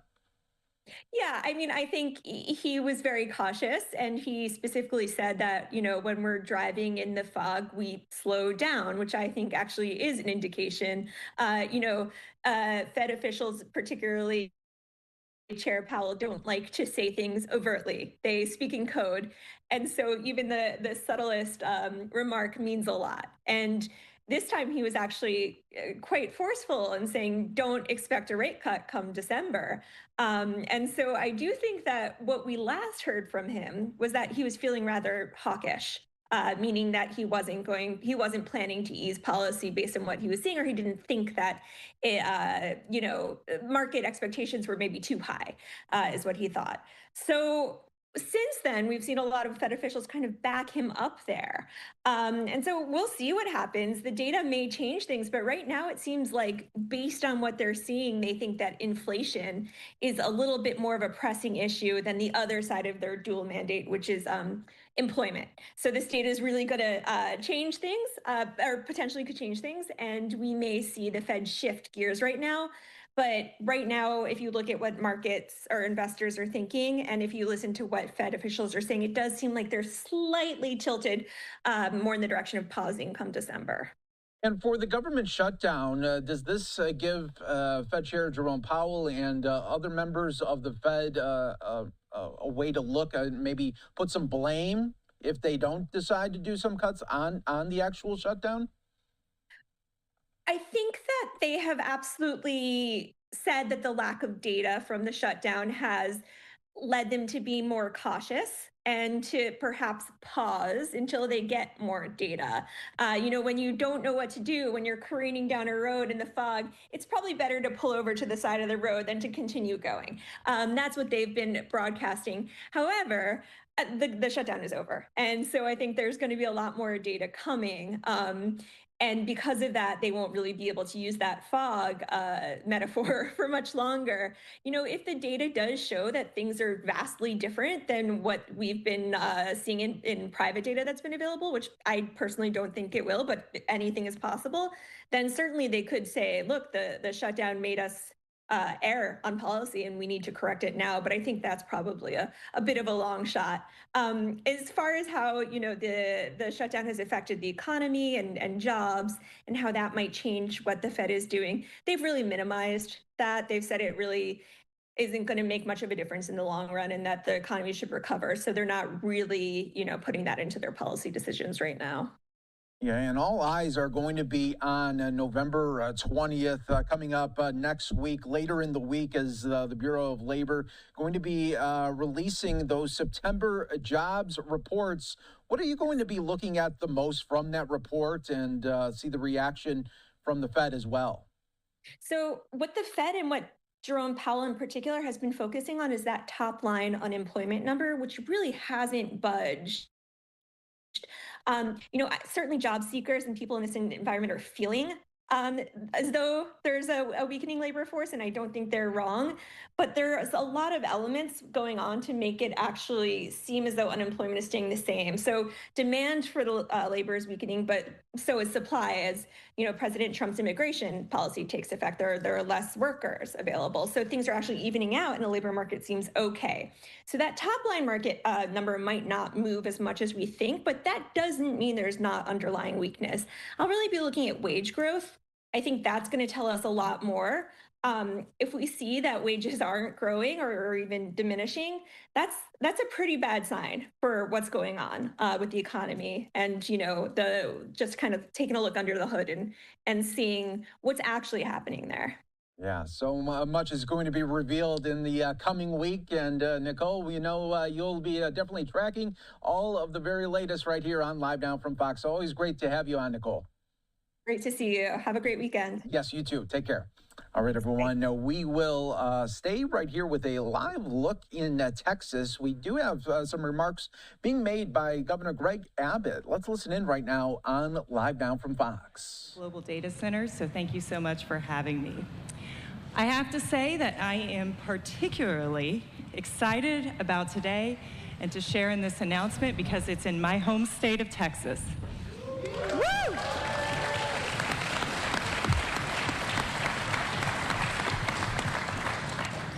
Before we begin, I really want to make sure to share that at Google, we are committed to doing the right thing. And that means being good partners and good neighbors, as well as good energy citizens and grid stewards.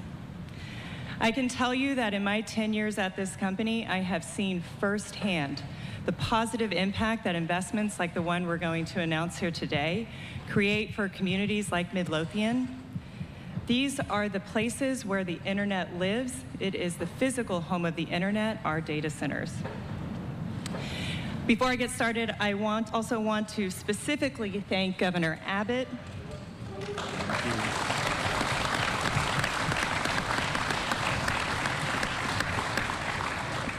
Deputy Secretary Danley.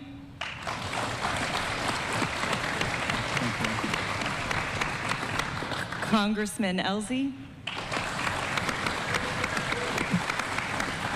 as well as all of our energy partners. I see you right here on the front row for being here today. But most importantly, it's the community members who have joined us.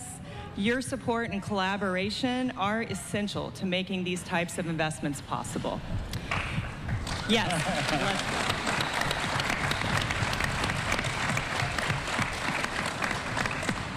So with that, it is now my pleasure to introduce Google CEO, Sundar Pichai, who has fostered a culture at Google that emphasizes the importance of shared growth and positive local impact. Thank you, Sundar.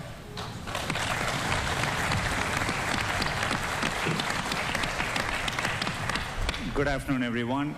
It's great to be here in Texas. They say everything is bigger in Texas, and I think that applies to the golden opportunity with AI. Texas has the optimism, the talent, the policy environment, and the innovation needed to lead this new era and create immense benefits for everyone. That commitment to fostering innovation makes today's announcement possible. Thank you, Governor Abbott, for leading the way. Thanks also to Congressman Elsie. We are proud to be in your district today. And we wouldn't be here without the leadership of President Trump and the White House AI Action Plan. Thank you, Deputy Secretary Danley, for joining us today. This administration is inspiring people to use technology in extraordinary ways. Google has called Texas home for more than 15 years. We have thousands of employees across the state with offices in 3 cities and 2 data center campuses right here in Ellis County. Data centers are what power the Google products people use every day. Search, YouTube, Maps, the Gemini app. And now they are powering an exciting new era of AI innovation that is leading scientific breakthroughs, including new cancer therapies and drug discoveries. This is only possible thanks to communities like Midlothian. The business climate and talent in Texas.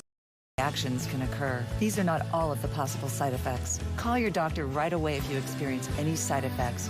I'm doing all I can for my Alzheimer's, and that gives me hope. Visit Kisunla.com to learn about evaluation and testing to see if Kisunla may be right for you. Live from Fox 5, welcome to the News Block. And here are the top stories on the news block today. New surveillance video that you're looking at right here is giving us a look at the deadly Upper East Side shootout between an armed man and NYPD officers. Plus, it is an interview that you will only see right here on Fox 5. Mayor-elect Zoran Mamdani explaining how his administration will deal with President Trump and how he will keep his campaign promises. And Path Riders, sorry to have to tell you this, get ready to pay more when you tap. The details on the new planned fare hike. And of course, we are checking the weekend forecast for what is looking like a rainy Saturday and Sunday. But it's not here yet. We still got that sun out there. Good afternoon, everybody. I'm Linda Schmidt. Thanks for joining us for the News Block today. That Mamdani interview was with Fox 5 political reporter Morgan McKay, and she is joining us live right now in the studio with more on what they talked about. And Morgan, I'm lucky because I know some of the stuff you talked about, but good information coming out of that interview today. Thank you so much, Linda. You know, we sat down with Mayor-elect Zoran Mamdani and we discussed a wide range of topics, including his transition into office and how he plans to deliver on some of his campaign promises, particularly when it comes to free universal child care. Mamdani sat down with Governor Kathy Hochul yesterday to discuss his plan and said today it seems like the governor is committed to rolling out a free child care program for fiscal year 2027. Mamdani said again today that he believes the best way to pay for this plan is to increase taxes on millionaires and corporations, but says these are still discussions he's having with the governor. Here's more on what he had to say about his tax plan. This would pay for the economic agenda and start to Trump-proof our city for exactly the things that we were just talking about. I've also said that if there are additional or alternate revenue sources that would pay for the same things, we would embrace them by all means, because the most important thing is funding these things. And I think with the governor, there's a clear alignment of the importance of delivering on universal child care and on an affordability agenda. And now the work begins, even before we've been sworn in, on lining out when, how, but we always know it's for who, which is New Yorkers. We also asked Mamdani about his relationship with Mayor Eric Adams. The two still haven't met to discuss Mamdani's transition, but Mamdani tells us today that he will be meeting with Adams when the mayor returns from his trip to Israel. Adams has been making several policy moves in his final days in office that could complicate some of Mamdani's goals, and is now leaving to Israel tonight, where he says he's going to invite the Israeli Prime Minister Benjamin Netanyahu to New York City on the day of Mamdani's inauguration. Mamdani has said in the past he believes Netanyahu should be arrested for alleged war crimes in Gaza. We asked what he'll do. Do you plan to arrest Netanyahu on your first day? So my plan on my first day is to become sworn in as the next mayor of New York City and start to deliver on an affordability agenda. I've said time and again, this is a city of international law, a city that believes in those values, and one that should honor the warrants that have been issued by the International Criminal Court, be it for Vladimir Putin or Benjamin Netanyahu. And I've also said that unlike Donald Trump, I'm not going to create my own set of laws. And what that means is exhausting every single legal option. And And we also discussed Mamdani's phone calls with governors across the country about how to handle potential attacks from the federal government and how he plans to build a relationship with the NYPD after some past comments that he's made. And we'll have all that and more at 6:30 tonight. And the mayor gets back from Israel sometime next week, right? Exactly. I think it's Monday or Tuesday. All right. Thanks, Morgan. Great job. All right, and if you want to be able to catch that full interview with Mayor-elect Mamdani, tune in to Politics Unusual with Morgan Mackay. That is tonight at 6:30, and it's also going to be streaming on the Fox Local app. And developing this afternoon, Fox 5 obtaining new surveillance video of last night's deadly police-involved shooting on the Upper East Side. Police say an NYPD officer shot and killed a man who was threatening to shoot up a hospital. The video shows the moment police confronted the suspect on the street. Police say that he shot at officers with, quote, multiple civilians in close proximity, and that is when the officers returned fire, hitting the suspect. He was pronounced dead at the hospital. And of course, we will have much more for you on this story coming up on the 5 o'clock news. We are also following new developments in the death of a building super in Brooklyn. Law enforcement sources telling Fox 5 the person being questioned has been released from custody. The NYPD is now awaiting the cause of death from the medical examiner's office. Police say the victim, 41-year-old Burham Havoli, was found badly beaten after trying to fight off a man who was trying to steal someone's packages. He was rushed to the hospital where he later passed away.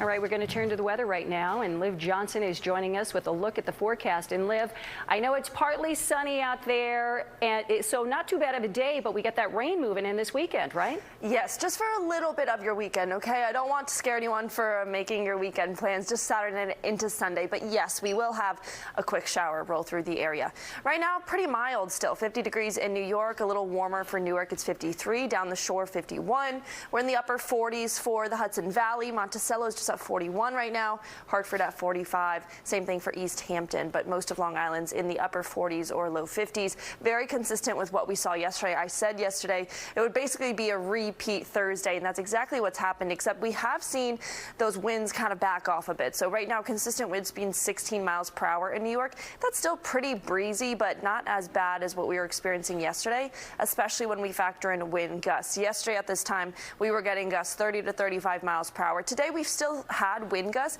but as you can see on this map, it's a lot less active. We're just seeing wind gusts up in Monticello, and that's still a big drop from what we were getting yesterday when it's just 17 miles per hour. So most of the day has been a mix of sun and cloud cover. Tomorrow you'll wake up with mainly sunny skies, but by late morning we're going to see more cloud cover move through, and that's in anticipation of that rain that starts. It could start as early as dinner time. It definitely begins a little bit further north, and that's where you can see kind of the most severe of the rain is going to be, but we're still going to get those showers. Definitely 7 to 8 p.m. is when we'll be kind of covered throughout the tri-state area getting that rain. The good news is it looks like it's out even a little earlier than we thought, so I think most of your Sunday is going to be dry. I don't want to rule out that there could be some remaining sprinkles Sunday morning, but as I said, most of it will be dry, and we're expecting about upper 50s for your Sunday, and eventually those clouds will clear and you'll have more sunshine. Linda? All right, Liv, thanks. So at least it's not a washout, so yes, that's good news. All righty, we'll see you in just a bit. Now, if you use the PATH train to come in and out of the city, prepare to pay more. That is because more service is coming with a fare hike. Fox 5's Stephanie Bertini is live right now in Hoboken to break all of this down for us. Stephanie, there's some good news here and some bad news. Yeah, Linda, you know, I spoke to several commuters throughout the course of the afternoon, and of course, not everyone's happy about the idea of a fare hike. Now, that's coming down in a couple years. 2029 is when we're looking at a $1 hike overall. I'll get into that shortly. But a lot of people, when I talk to them about the promise to improve things like speed on the PATH, they're all for it, saying the changes would be welcome. So let me show you what's really happening here. Overall, the Port Authority of New York and New New Jersey, laying out changes promising a different experience on the path, proposing major upgrades that would restore 7-day service on every path line. This would be for the first time in 25 years. Now, under the plan, weekend riders can expect faster and more direct service starting in 2026. For example, next year, service on the Journal Square to 33rd Street via Hoboken line would double, with trains every 10 minutes instead of every 20. To help pay for the expansion, path fares will increase in small increments through 2029, when a single ride is expected to reach $4. Right now, a single ride, as many of you know, is $3. We talked to commuters, and here's a bit of what officials had to say last night at a meeting. I don't care about the price, but if the efficiency is better, then that would make more sense for the price being raised. I'm from New Jersey. We live in New York City now. I work there. The whole process is not bad. It's definitely the most convenient way to come here, but if it was a little quicker, I think it'd benefit everyone here. I don't know why it takes so long to get to like 33rd Street when it looks like a short way when you look across the river. But, So you think they should do some work on this? do some work on it, speed it up.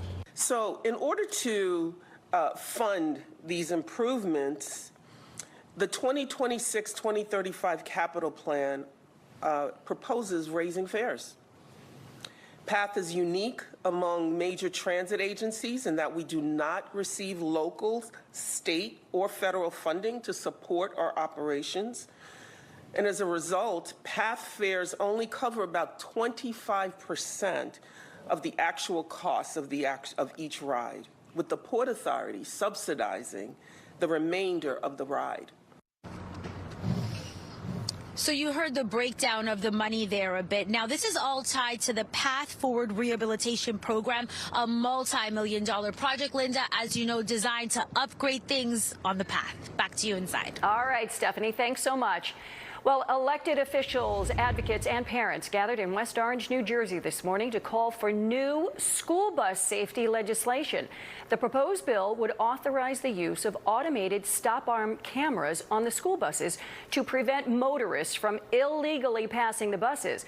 Last month, the Woodbridge Township School District released shocking data that found that nearly 3,000 drivers just blew right on past the stop signs as the students were getting on and off school buses.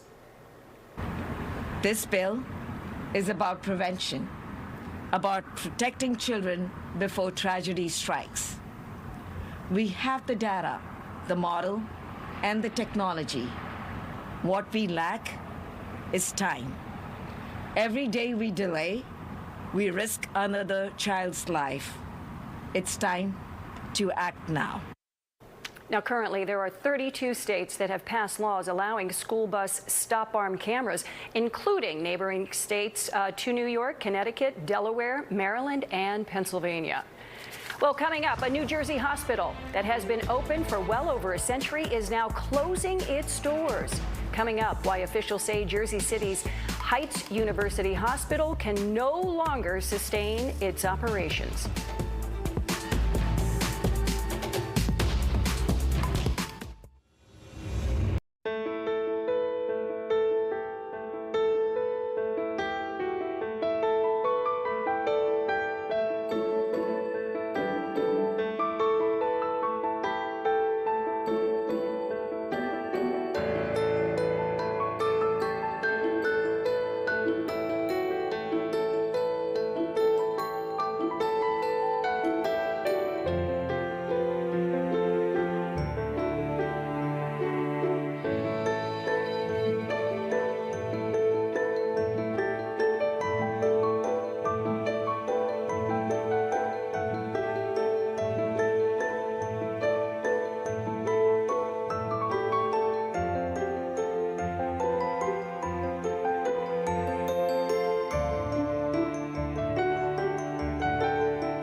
A hospital that has been serving Jersey City residents for more than 150 years is closing its doors. Heights University Hospital, formerly known as Christ Hospital, is now only running as an emergency room only. Hudson Regional Health, which runs the facility, is blaming the state of New Jersey for not providing the necessary funding to keep the facility fully open. HRH says it is going to be working with the community to figure out what the next steps will be. The medical facility was said to be losing more than $60 million a year. And a judge says he will approve a settlement with the maker of OxyContin. The company is Purdue Pharma. I'm sure you've heard the name before. The deal includes money for thousands of victims of the opioid epidemic. It would require the Sackler family, who owns Purdue Pharma, to contribute $7 billion to help settle thousands of lawsuits. Now, the Sacklers would also have to give up ownership of the company. The new agreement replaces one that the Supreme Court rejected last year over concerns that it would have improperly protected members of the family against future lawsuits.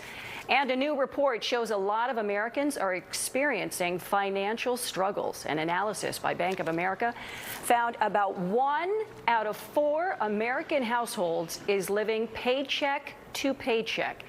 The analysis says a major reason for that, salaries are either slowly increasing or they are not increasing at all. Lower and middle income households are facing the worst of the rising costs. And just after an election where many Democratic candidates hit affordability issues really hard, the White House is now tackling the topic. Vice President J.D. Vance discussed the issue in a Fox News interview. He says the administration announced trade deals yesterday aimed at lowering prices on groceries like coffee, bananas, and chocolate. Already seen signs that things are getting better. The price of eggs has gone way down. The price of energy has gone way down. The price of gasoline has gone way down. And as we know, when the price of energy goes down, that starts to filter out into the entire economy. All right, hopefully we start to see more of that. Now, Republicans in Congress are also talking about prices now that the government is back open. But Democrats say Americans need a concrete plan to bring costs down. Well, there is much more ahead here today on the News Block. After the break, we are going inside the Big Top. Oh, look at that, for a preview of Flip Circus as it puts on a show in Queens.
A ribbon-cutting ceremony today for the new and improved Studio Museum in Harlem. You can see how happy everybody is there. The museum was first founded back in 1968 to promote the work of artists of African descent. The renovated space is at its longtime location on West 125th Street, and it is going to allow the museum to expand its educational opportunities as well as exhibits. It's a celebration of extraordinary belief and faith in our institution and what it stands for, the preservation of Black art in America. And very important. Now, the new building will officially open to the public tomorrow. And Flip Circus is back in town with gravity-defying stunts and a lot of laughs, too. You can catch it in Forest Park in Queens this month before it heads over to Brooklyn for a December run. Well, Fox 5's Crystal Young got really lucky, and she got a sneak peek. That's right, the circus has come to town and it is so much fun. Flip Circus, relatively new, but in New York City, in Queens until the 25th, and then heading to Brooklyn. Now, it's intimate. It is just one big top. It's 800 seats. You can't have a bad seat, but there are international acts. I'm going to slide over to Jan Vasquez. His family started this. How long has it been around? And let's talk about some of the things that people can see when they come. Well, I have a circus family, and this circus specifically is just a baby. It's 4 years old, but it's very beautiful. It's a small circus tent, and we have a lot of beautiful acts in the show. For example, Duo Fawcett. They are an aerial act. They do tricks in the air, very dangerous, but also very delicate and beautiful. We also have the Bravuri troupe from Finland, actually winners of the Finland's Got Talent. They do some crazy tricks with the jump ropes and other stuff. And right now we have my cousin, Luva Vasquez, one of my favorite acts in the show because she has a very unique style of juggling. Like you can see here, she's a bounce juggler. Very mesmerizing, she's very talented. And I also like to mention that she made her costume herself. Wow, multi-talented in many ways. She makes it look so effortless. Like, I got this, and then you would try it and you'd be like, I don't got this. We're gonna leave it to the professionals. Also, a professional is my fave clown, Misha. Misha. Oh, from look Ukraine. at Misha. And look at that, he's also got juggling skills. Very unique, I gotta say. And what is he wearing on his head? We have no idea, but look at that. But we love it, and it's making us smile. Talk to me about how people can get tickets if they want to check all this out. Sure thing. So you can get the tickets right here. We are at the Forest Park in Queens, only for a few days. November 25th is the last day here, but if you can't catch us here, we're going to be in Brooklyn. That's our last stop in McCarran Park. But for any more information and tickets, flipcircus.com. All the showtimes are there, tickets and location, flipcircus.com. I love it. Family fun, so worth coming and leaving with a smile. All right, with a smile, I'm going to toss it back inside to the studio. All right, Crystal, thanks. You know, they're doing a lot of juggling. We do a lot of juggling here, too, at Fox 5. How about it, Liv? Oh, I don't know what you're talking about. Yes, you know what? We're all multi-talented. Yes, we are, and we multitask very well. Yes, we do. All right, let's talk about what we can expect for our weekend. The wind dies down. You might have already noticed that this afternoon. Still a little breezy, but better than yesterday. Showers Saturday night. You can still have a great weekend Saturday and most of Sunday. It's going to be mild pretty much for the weekend and then cooler next week. So we're going below average for next week. 51 was our high today. That's still below average, but not far off. 52 was the high out on Long Island. This is so far today. We've only been in the upper 40s for Hartford, Poughkeepsie. Monticello's just gotten to a high of 43, and most of New Jersey got into the low 50s. So high pressure's kind of moving in enough to help us out for the majority of tomorrow, but then that low pressure that you see way up in Canada swoops down, and that's what gives us that rainfall. So let's track temperatures and also when we can expect that rainfall. Later tonight, if you have evening plans, still kind of a mix of clear sky and cloud cover. Temperatures will drop into the 40s by 9 o'clock, below freezing if you're in Monticello, and most of us will probably feel like low 40s or upper 30s when we factor in a bit of a wind chill. Tomorrow morning when you wake up, this is pretty much exactly where we've been waking up the past couple of days, low 40s, upper 30s. We'll start with sunshine, but then clouds move in, and then the rain moves in. As early as 5 o'clock, you can see some scattered pretty further north from New York City. But then around dinner time, it becomes a bit more widespread. Rainfall totals don't seem too significant right now. Most of your Sunday will be dry and in the clear. It'll be out by early morning. When we look exactly at those rainfall totals, about 1/4 of an inch, I'd say, for New York City, maybe 1/2 inch if you're further east or up in the Hudson Valley. Lows tonight in the 30s, and then highs tomorrow will be mainly in the low 50s. We get to the upper 50s Sunday, though, so once we get that rain out of the way, I really think most of the day will be dry and quite nice. Monday we cool down, though, so for most of next week, we just have temperatures in the upper 40s. Linda? All right, Liv, thanks so much. Okay, if you're feeling lucky, you may want to buy a Mega Millions lottery ticket today. That's because the jackpot for tonight's drawing is close to $1 billion. That's right, a billion. $965 million to be exact. Now, if you win and you take the cash option, you will get more than $445 million. That's before taxes. And tonight, by the way, will be the 40th drawing since someone last picked all of the correct numbers way back on June 27th. By the way, the odds of winning the jackpot are slim. 1 in more than 290 million. But get a ticket anyway because someone's got to win eventually. Coming up, a beloved children's toy is making a comeback, where you can get your hands on the new and improved version of the Easy Bake Oven. One of my favorites as a kid, just in time for holiday shopping. New York City is delivering for you every day, everywhere. Major crime is down citywide. A record number of new homes have been created. And a brand new universal after-school program is available for our kids. With safer streets and thriving small businesses, NYC is delivering for families, making this the best place to raise yours. Find out more at deliveringforyou.nyc.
Well, just in time to make it onto some lists for Santa Claus this year, the Easy Bake Oven is making a comeback. Sam's Club is now selling the beloved childhood toy on its website. Now, the company says they have been retooled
all three forms of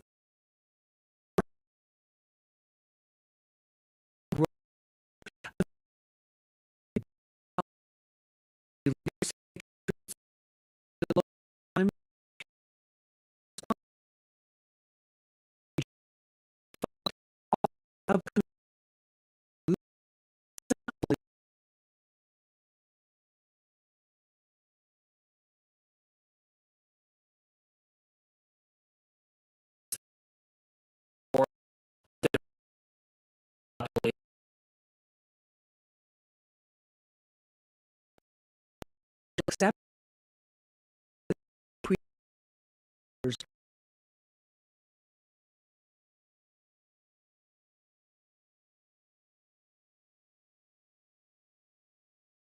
to one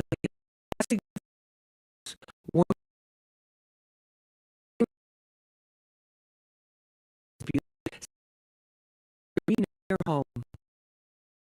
Shifts.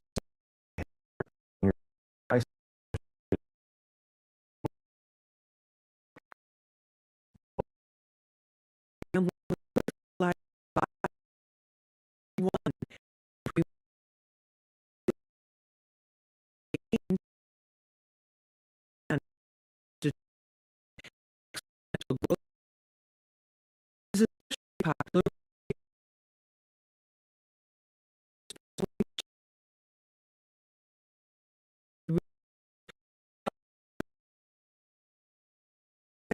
and you hold ODAC.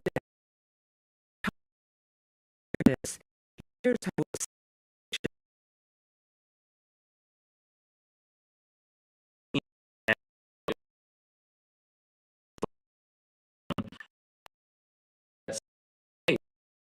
on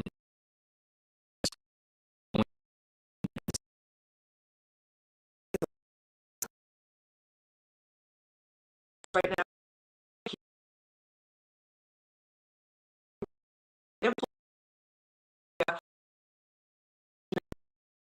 People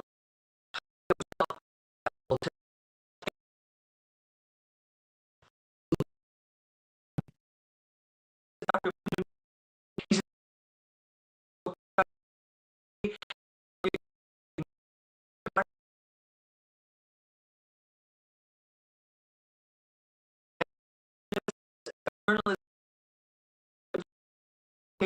about this just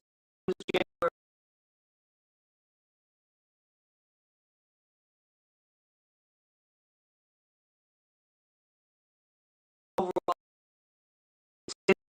because we're at the retail level or going on. Other things, but just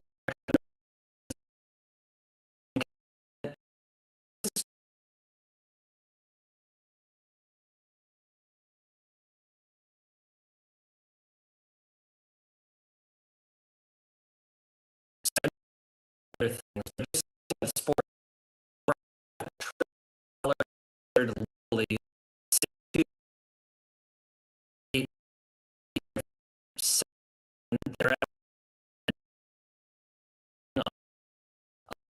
is happening on it's a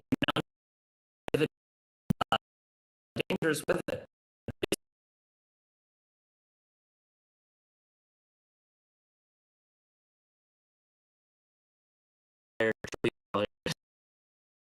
But makes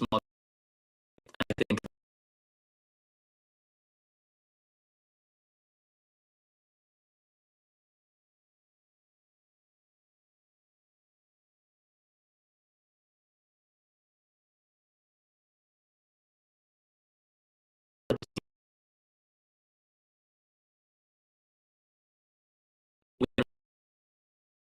go.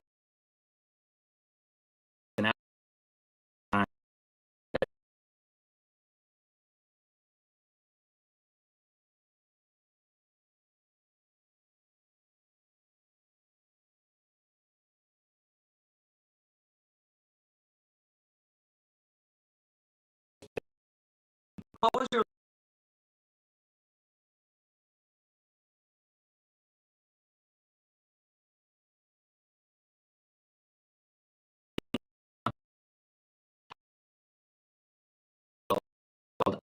just on scene?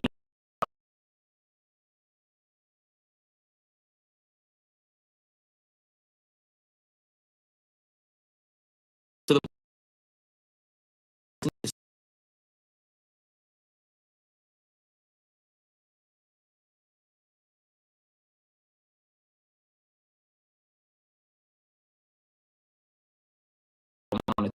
gambling.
see slot machine is up than the internet.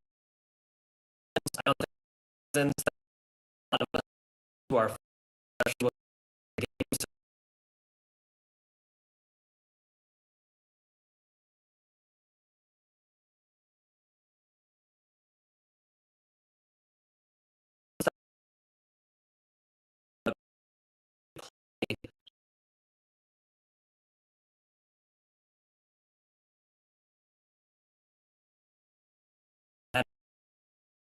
Years.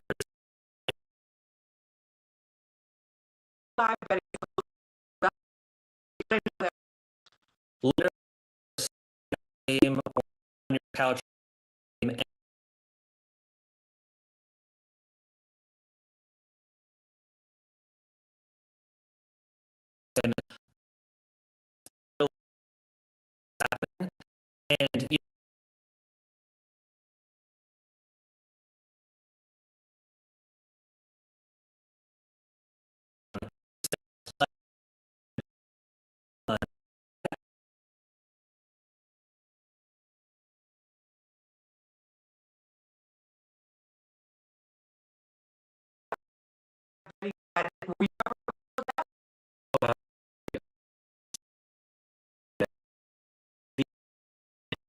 you know, some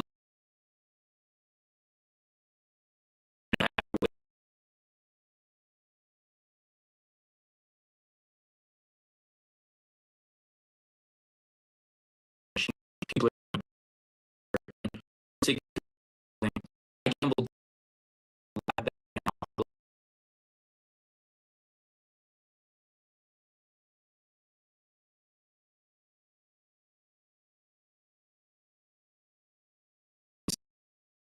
much. I just was drank too much.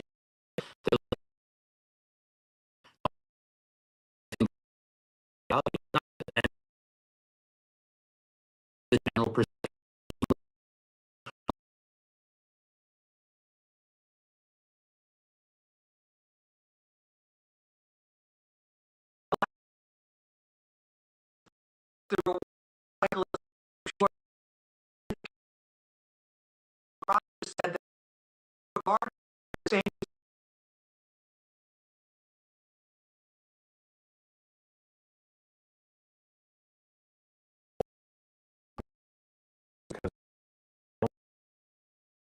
there has been like on this. So as we are starting to come out and say the devastating effects of this, and traditionally when we're talking to patients who are struggling with any effects of this, when we're talking, if you're using alcohol, you're not going to go to a bar. But now a patient's coming to me and saying I'm addicted to gambling, but it's in my hand all the time, 24/7. I can't get away from it. So we're starting to restructure the way that we're having the conversation and saying this is not a poor choice financially only. This is not you made a mistake. This is an actual disease that has actual treatment. And there's a way that you can systematically recover, not just individually, because oftentimes when we're struggling with an addiction, we're not doing that in isolation. It's not just, I'm going to get better on my own in my room and I'll be better, but rather when I can come out, exactly as Rob said, and I can know that the stigma around this is reducing and saying, this can actually destroy my life. And because of that, I got to go all in, metaphorically speaking, on my treatment. The same way sometimes I'd go all in on my bet. So because this can take my life, I'm going to be able to say, I need the therapy that I need. I'm going to have the support that I need.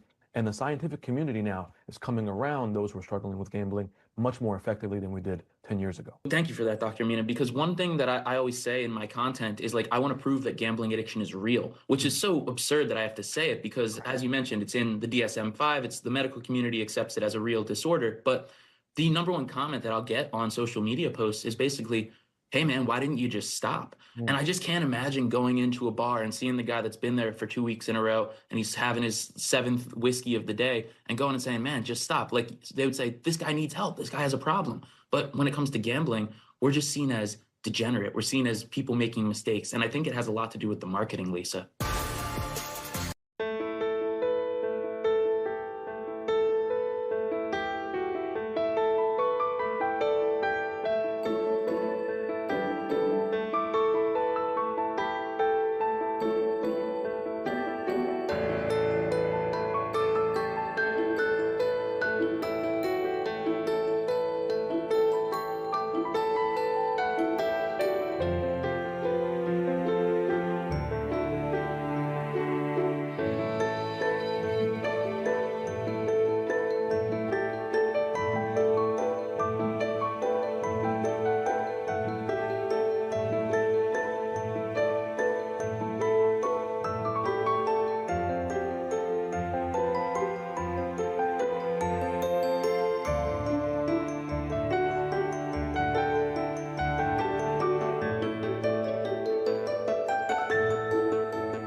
Rob, what happened to your friend group when your gambling started to get problematic? It's interesting because I think that I'd love to tell you like I became a recluse and I ran away from everyone, but more what happened is I became someone who masked the truth and I became a compulsive liar. And over the 6 years that I was gambling, I would say very few people, other than the ones that I had asked for financial help, realized that I had a problem. Everyone knew that I liked to gamble, liked to talk about it, but I didn't really lose any friends or change friend groups because anytime that I was gambling, I would just tell them I was gambling less money, or I'd walk off to the bathroom for a few minutes and check on bets or place bets. I became a very secretive person while being outwardly pretty extroverted in public. That's why we call this the hidden addiction. The social aspect of all of this, too, does that normalize it? It absolutely does. And this is part of the reason why, even though this is a clearly dangerous and an addictive situation that should really come with a warning label, there's no 18-year-old that should be able to just do prop bets in the same way that we don't allow them to consume alcohol. But the culture is such that I'm a Knicks fan. You know, we love to be able to be super involved in sports. And because we're in this place of saying, well, what are we not going to like sports? Are we going to hinder people from following their favorite team? And that has merged into saying, you know, following a team is not the same thing as betting on a team. What happens in your brain or how we're thinking or how we're behaving when you keep losing at something? I mean, because with other things in life, you go like, okay, I tried it once, I tried it twice, it's a different way. Third time, it's not, you know, it's not happening. I'm done. What is it that makes gambling addicts come back time and time again? Literally, there are structural changes in the brain that are now paving a new road, and it's saying, no, come back to this road. What it'll do on a very basic level, it'll cloud the part of the brain, again, in young people like Rob's age, which is not even fully formed yet, the prefrontal cortex that is not able to make full decisions and is not at a place where it's making that executive function and is now being hijacked and is saying, well, because the reward is so great, I'm going to keep going back to it no matter what the losses were. So interesting. Danny, what about women? Are you seeing women getting involved? Because it seems to be like, or is this just like mostly a guy issue? Yeah, it is increasingly more women are being drawn to it. Historically, it's been an overwhelmingly male activity, which is not true of all gambling. The neuroscience underpinning suggests that women are more drawn to gambling for escapism, so slots and things like that might be more appealing, whereas sports betting attracts people who love the risk seeking and the adrenaline of it. There's also kind of a bro-y, testosterone-fueled culture that probably attracts more men. So it's been about 80-20, where 80% of the customers at these companies are men. Some of the companies think it might be even higher because some guys are using their wives to set up accounts so they can claim another new customer bonus.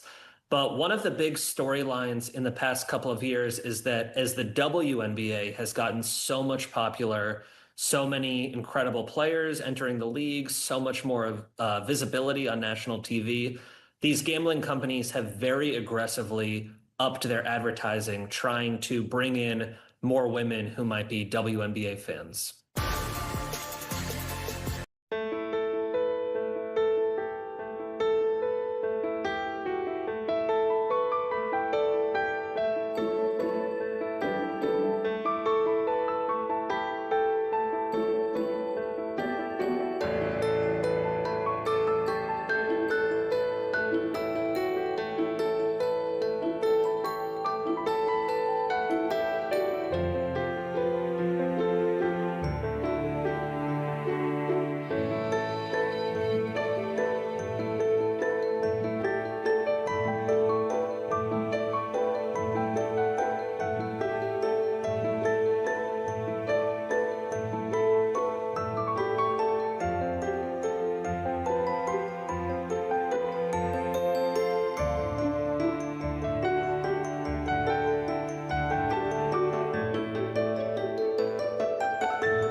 Rob, tell us about your journey now. Like, is it literally, you use the phrase one day at a time. Is it still that serious for you? Yeah, it is. I don't wake up every day and think about gambling. I mean, in the sense that I used to. Now I wake up and think about all the terrible things about gambling so I can make a video about it. But more often than not, it's just like remembering that if I was to go back to gambling, I'm not going to go back to those $5 bets with my friends. I'm going to go back to the compulsive way that I was doing it, sitting on a toilet, spinning slot machines for hours. And I just can't go back to it. Danny, it seems like you feel that this whole gambling explosion really over the last half a decade, about roughly, it's kind of happened. And part of the reason do you think is because sports has always been looked at as like the all-American these all-American pastimes. Is that being misused with all the gambling that's connected to it now, do you think?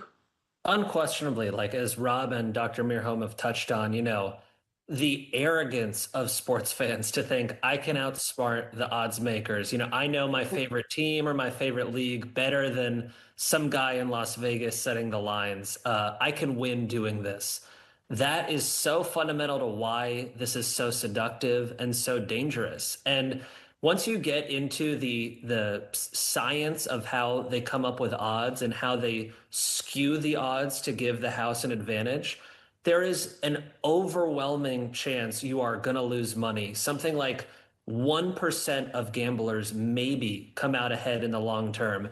And if you are winning, the sportsbooks have tricks to shut you down and make it hard for you to keep betting. Is there any talk anywhere of restrictions? Yes, absolutely. So I'd start in Congress. There's a congressman from New York State named Paul Tonko who has co-sponsored a bill that would very aggressively set a very severe baseline of requirements that states would need to meet in order to authorize sports betting, from restrictions on advertising to the types of bets you can place to accommodations for people who demonstrate problems. And then in New York legislature and a number of other states, restrictions on ads, types of bets that are especially vulnerable to manipulation, curtailing those. The industry really doesn't like that because those happen to be some of their most profitable bets that they offer, but you're seeing a lot of momentum. And then, Rob, I'm going to give you the final word here. What about life in recovery and after the gambling addiction? Tell us about that. On November the 12th, it will be 3 years for me. So life does get better. Thank you very much. I appreciate that. And it's weird because it's like year 3 feels like year 2, feels like year 1. The toughest part's that first 90 days. And so to anyone that's considering getting help, considering stopping gambling, it's going to be a little bit tough at first because you're making a major lifestyle change. But on the other side of that, you can truly enjoy things again. And not everything's going to be great. It's not all rainbows and sunshine. But when I was gambling, good things only happened when I won money. And now in life, I don't tether my worth to my net worth as I did when I was gambling. And I'm able to create things that can make a real difference.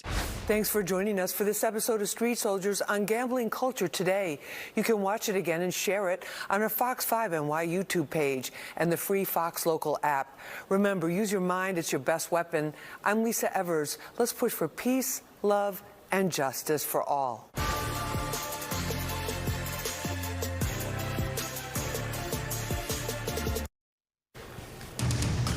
Right now on the 5 o'clock news.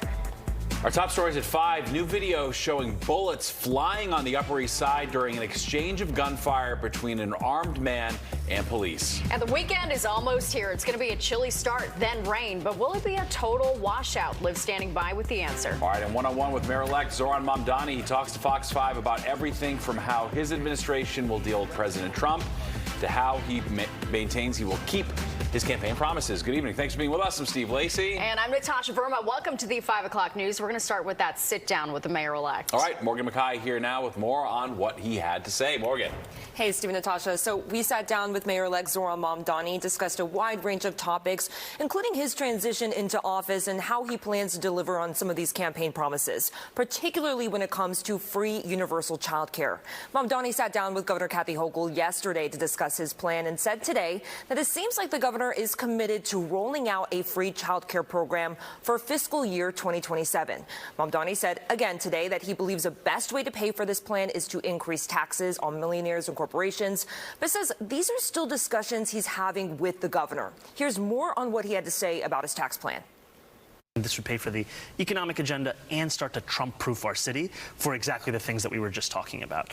I've also said that if there are additional or alternate revenue sources that would pay for the same things, we would embrace them by all means, because the most important thing is funding these things. And I think with the governor, there's a clear alignment of the importance of delivering on universal child care and on an affordability agenda. And now the work begins, even before we've been sworn in, on lining out when, how, but we always know it's for who, which is New Yorkers. So you guys still trying to figure out exactly where that revenue is coming from?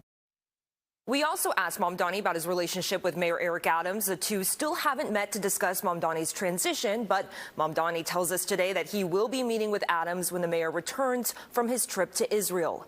Adams has been making several policy moves in his final days in office that could complicate some of Mamdani's goals, and is now leaving to Israel tonight, where he says he's going to be inviting the Israeli Prime Minister Benjamin Netanyahu to New York City on the day of Mamdani's inauguration. Mamdani has said in the past he believes Netanyahu should be arrested for alleged war crimes in Gaza. We asked what he'll do. Do you plan to arrest Netanyahu on your first day? So my plan on my first day is to become sworn in as the next mayor of New York City and start to deliver on an affordability agenda. I've said time and again, this is a city of international law, a city that believes in those values, and one that should honor the warrants that have been issued by the International Criminal Court, be it for Vladimir Putin or Benjamin Netanyahu. And I've also said that unlike Donald Trump, I'm not going to create my own set of laws. And what that means is exhausting every single legal option. We also discussed Mamdani's phone calls with governors across the country about how to handle potential attacks from the federal government and how he plans to build a relationship with the NYPD after some past comments he's made. All that and more at 6:30 tonight. Very good. All right, Morgan, thank you very much. And to watch Morgan's full interview with the mayor-elect, tune into Politics Unusual tonight, and it'll be streaming on the Fox Local app.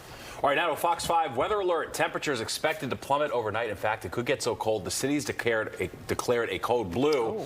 That means no one who's homeless and seeking shelter will be denied. So just how cold is it going to get? Liv Johnson is at the weather map with more on that. Hey, Liv. Hey, Natasha. Hey, Steve. Yeah, it's actually going to be pretty typical for what we've seen the past couple of nights, but that does mean chilly temperatures, especially when you wake up tomorrow. But right now, it's pretty mild throughout the tri-state. 50 degrees in New York. We're looking at upper 40s down the shore in New Jersey and out on Long Island. We've dropped into the low 40s throughout most of Connecticut, Hartford 44, Bridgeport 46, mid 40s throughout the Hudson Valley, Monticello already down to 40 degrees right now. Pretty consistent with where we were yesterday, and actually the next couple of days will be a little bit warmer. It was another breezy day in the tri-state, but we have seen those wind speeds calm down a bit. So right now it's just a westerly wind, about 11 miles per hour, and we're not gusting throughout many parts of the tri-state. We see some in Trenton, and then some light wind gusts up in Monticello, just 11 miles per hour. So we're going to be clear for your evening. Your Friday night is good, just going to drop into the 40s by dinner time. And then tomorrow morning you'll wake up with mainly sunny skies, but then clouds come, and then as you can see on our Futurecast, rain comes not too long after that. So it could start as early as 5 o'clock, but you can see at that time it's pretty spread out, not too heavy or anything, just kind of concentrated way up north from us. But by 7, 8 o'clock, it's pretty widespread throughout the tri-state. We are going to see those showers on and off throughout the night. But then most of your Sunday actually doesn't look too bad. The rain will go away. We have pretty warm temperatures and plenty of sunshine for that day. Steve and Natasha. All right, sounds good, Liv. Thank you. And now to new surveillance video showing an exchange of gunfire between officers and a suspect in a wild shootout on the Upper East Side. All right, that's where Fox 5's Antoine Lewis joins us with the latest tonight. Antoine. Steve, that video is giving new insight into just how serious and how scary this incident truly was. In the video, you can see the suspect holding what appears to be a gun in his left hand as he's moving up Madison Avenue near East 96th Street. Uniformed patrol officers are following closely behind, and at least one officer has his weapon drawn. Just moments later, the suspect walks out of frame, still holding the gun. He turns in the direction of officers, and that's when shots ring out. The NYPD saying the suspect identified died as 20-year-old Elijah Brown fired at officers first, prompting the gunfire exchange in which Brown was fatally shot. Now, this all began around 7 Thursday night. Police say Elijah Brown pulled a gun on a man while on an elevator inside this building near Madison Avenue and East 107th Street. The NYPD says that Brown then went inside this nearby deli, showed his gun to the worker behind the counter, and told that worker to call 911 because he planned to open fire inside a hospital. According to detectives, Brown stole the worker's cell phone and then took off on foot.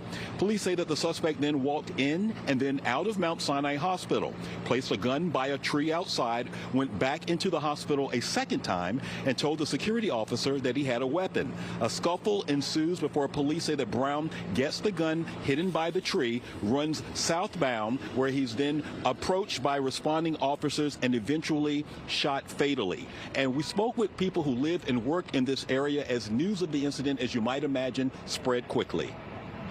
I was nervous. I did look around a lot. Yeah, because, you know, you never know. People are getting off the bus and the shootings happen. I'm not surprised at all. Tell me why. Because anything can happen anywhere in this city. It's really close to home, but it's an isolated incident, and this is still the safest neighborhood in the city. But I'm still shocked. I mean, this is literally right down the block from my house.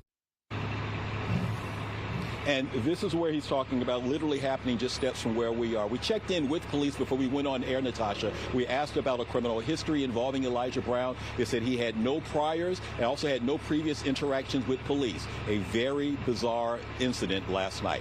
Back inside to you. Yeah, such a scary situation there in the middle of the street. All right, thanks so much, Antoine. Hundreds of firefighters in Brooklyn this afternoon honoring one of their own, Patrick Brady. New York's bravest lining up outside the Marine Park Funeral Home. Along with friends and family, they paid their respects to Brady. He died last Saturday after suffering a medical emergency while responding to a fire. A second wake will be held tonight from 7 to 9 p.m. His wife, Kara, thanking everyone who helped her and her family through this terrible ordeal and talked about her enduring love for her husband. If I could choose anyone in the world to love, I would choose him over and over again. The 16 years we shared together were the best of my life. Brady's funeral will take place tomorrow morning at the Church of St. Francis de Sales in Bell Harbor. We're also following some new developments in the death of a building super in Brooklyn. Law enforcement sources telling Fox 5 the person of interest who was in custody has been released after questioning. The Brooklyn DA's office says the case is still under investigation, though, and it's waiting on the coroner to determine the cause of death for 41-year-old Burham Hovoli. The man who was released reportedly got into some kind of altercation with Burham after Burham may have suspected him for a package thief. The super later died after that confrontation. Sources also tell us that police are investigating what led up to that initial clash between the two men. Well, if you use the PATH train to get in and out of the city, get ready to pay more. Yeah, the Port Authority is proposing fare hikes. Fox 5's Stephanie Bertini is live in Hoboken with what you need to know tonight. Hey, Steph. So I know as soon as commuters hear fare hike, they're like, no, we don't need something else to be more expensive. But the total hike isn't set to come until 2029. They're talking about $4 right now. It's $3. I'll get into all that in just a minute. But, you know, these changes, they're saying it involves upgrades and making things faster. And I got to tell you, a lot of people that I talked to here in Hoboken today, they're all about that. They are absolutely for it, calling it welcome changes. The Port Authority of New York and New Jersey laying out changes, promising a different experience on the PATH train, promising major upgrades that would restore 7-day service on every PATH line for the first time in 25 years. Under the plan, weekend riders can expect faster and more direct service starting in 2026. We're told, for example, next year service on the Journal Square to 33rd Street via Hoboken line would double, with trains every 10 minutes instead of every 20 minutes as they are right now. To help pay for the expansion overall, PATH fares will increase in small increments through 2029. That's when a single ride is expected to reach $4. Right now, as many of you know, a single ride is $3. We talked to commuters today. We also talked to officials. That was yesterday. I don't care about the price, but if the efficiency is better, then that would make more sense for the price being raised. I'm from New Jersey. We live in New York City now. I work there. The whole process is not bad. It's definitely the most convenient way to come here, but if it was a little quicker, I think it'd benefit everyone here. I don't know why it takes so long to get to like 33rd Street when it looks like a short way when you look across the river. But, So you think they should do some work on this? Do some work on it, speed it up. So in order to fund these improvements, the 2026-2035 capital plan proposes raising fares. PATH is unique among major transit agencies in that we do not receive local, state, or federal funding to support our operations. And as a result, PATH fares only cover about 25% of the actual costs of each ride, with the Port Authority subsidizing the remainder of the ride. The big picture, all of this is tied to millions going into revitalizing, improving, and making things on the path faster. Natasha, back to you. All right, Steph, thank you so much. And with the government finally reopened after a record 43 days, things are starting to get back to normal. The doors are back open at some federal museums, and across the country, furloughed workers are back at the office. Many who haven't been paid since October 1st will reportedly start getting back pay next week. And the FAA just announced it's easing commercial flight restrictions at 40 U.S. airports from 6% flight reductions to 3%. The Trump administration's made a deal with Switzerland on tariffs. The administration will cut tariffs on Swiss goods to 15%. This comes after President Trump raised tariffs to 39% at the end of July. The White House also says Switzerland will invest $200 billion in the U.S. through 2028, creating thousands of well-paying jobs in all 50 states. Well, a Fox 5 health alert, a New Jersey man believed to have died from a meat allergy. How researchers are linking his death to a condition caused by a tick bite. Plus, a fast-moving wildfire tears through central California. We're going to have the latest on the fight to contain the pack fire.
A major ruling involving the country's opioid crisis. Today, a federal bankruptcy court judge said he will approve OxyContin maker Purdue Pharma's latest deal to settle thousands of lawsuits over the toll of opioids.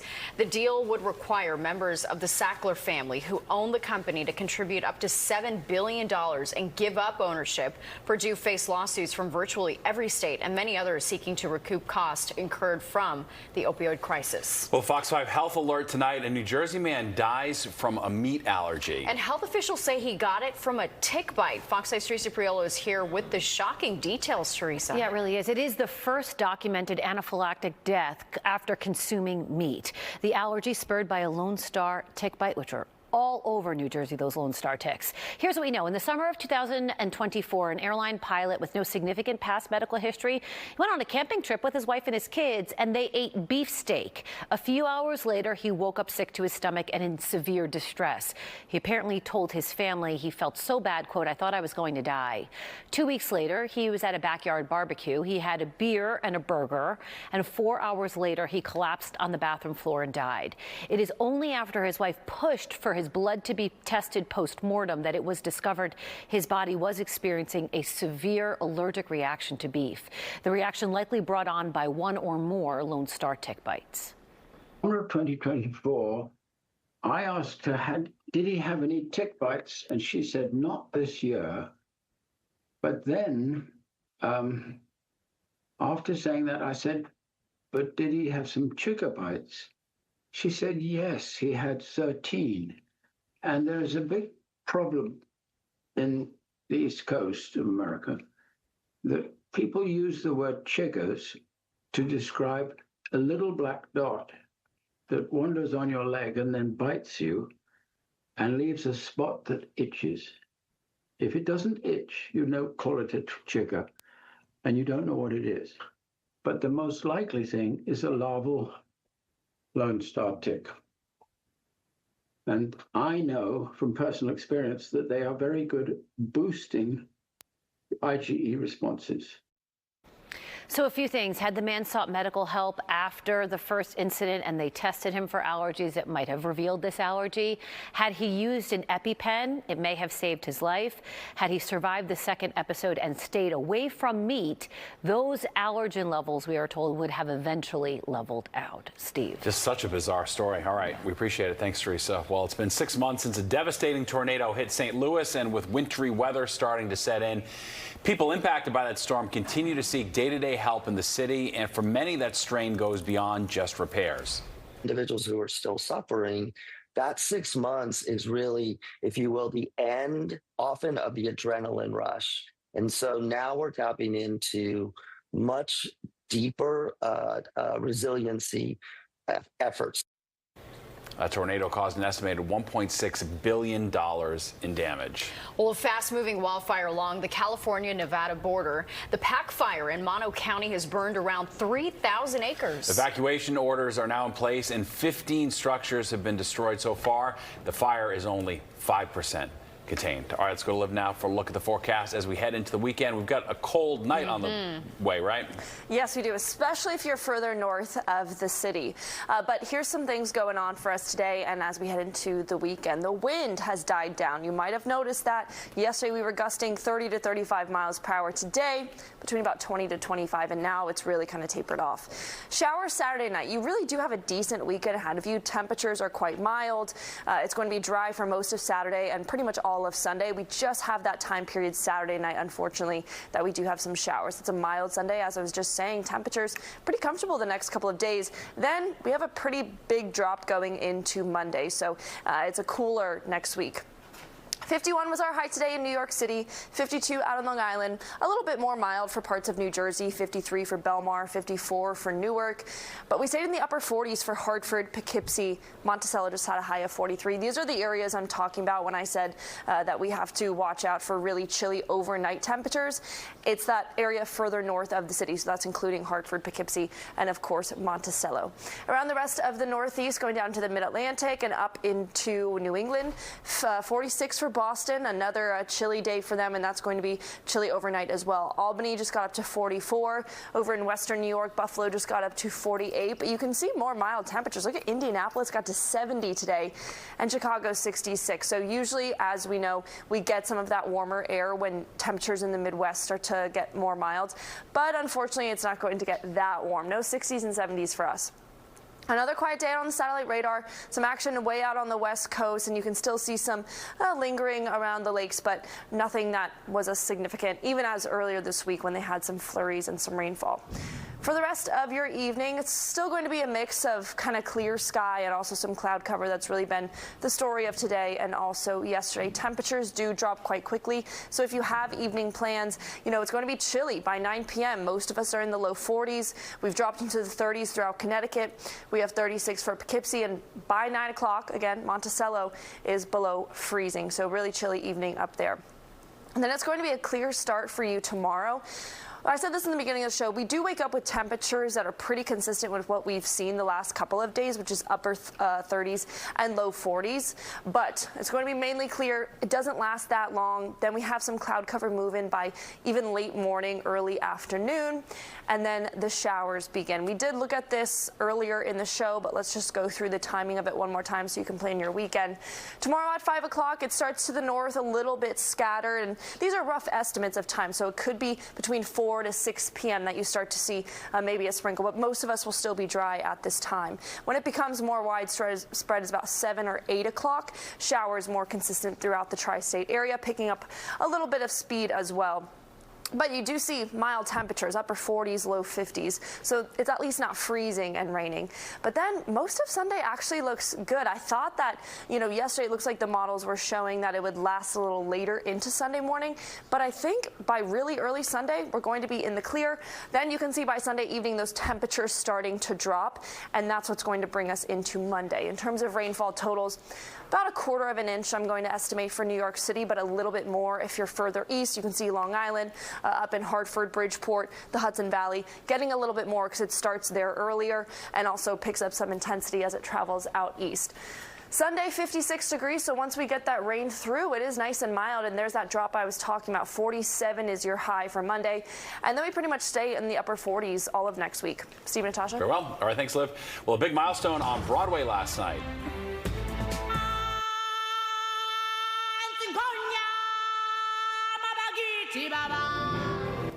All right, how the cast and crew of Lion King celebrated 28 years on the Great White Way. So amazing. Plus, we are live inside Macy's Herald Square, where a special pop-up is honoring the 45th anniversary of Pac-Man.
Well, some pretty scary moments for superstar Ariana Grande Thursday in Singapore. A fan jumped out of the crowd during the premiere of Wicked for Good and put his arm around her. You can see her co-star Cynthia Erivo quickly stepped in and pried the fan off of her.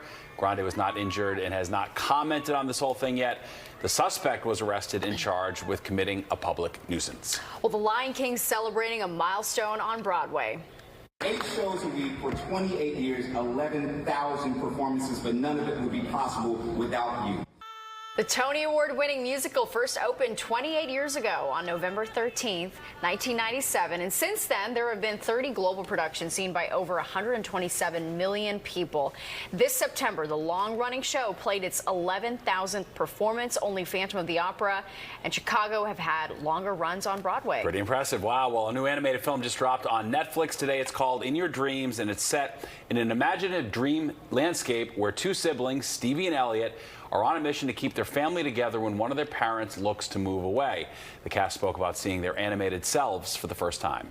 It felt very grounded in a way that I wasn't expecting, but I thought really fit the tone of the story. One of the first scenes I saw animated was the flying bed scene, and that really helped me get like an idea for Elliot's personality, because in that scene he's like very high energy, happy, like he's just crazy character, and it was fun to play. All right, In Your Dreams is available to stream right now on Netflix. It's rated PG. Well, the murder trial of accused killer Luigi Mangione set to begin next month. All right, tonight we're going to take a closer look at where things stand and what each side will have to do to prove their cases. Plus this. Imagine having to drive all the way to Village Hall just to report a pothole. I'm Jody Goldberg in Islandia. That's what the village here is doing. I'll tell you why and what's changing coming up.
You're watching the 5 o'clock news.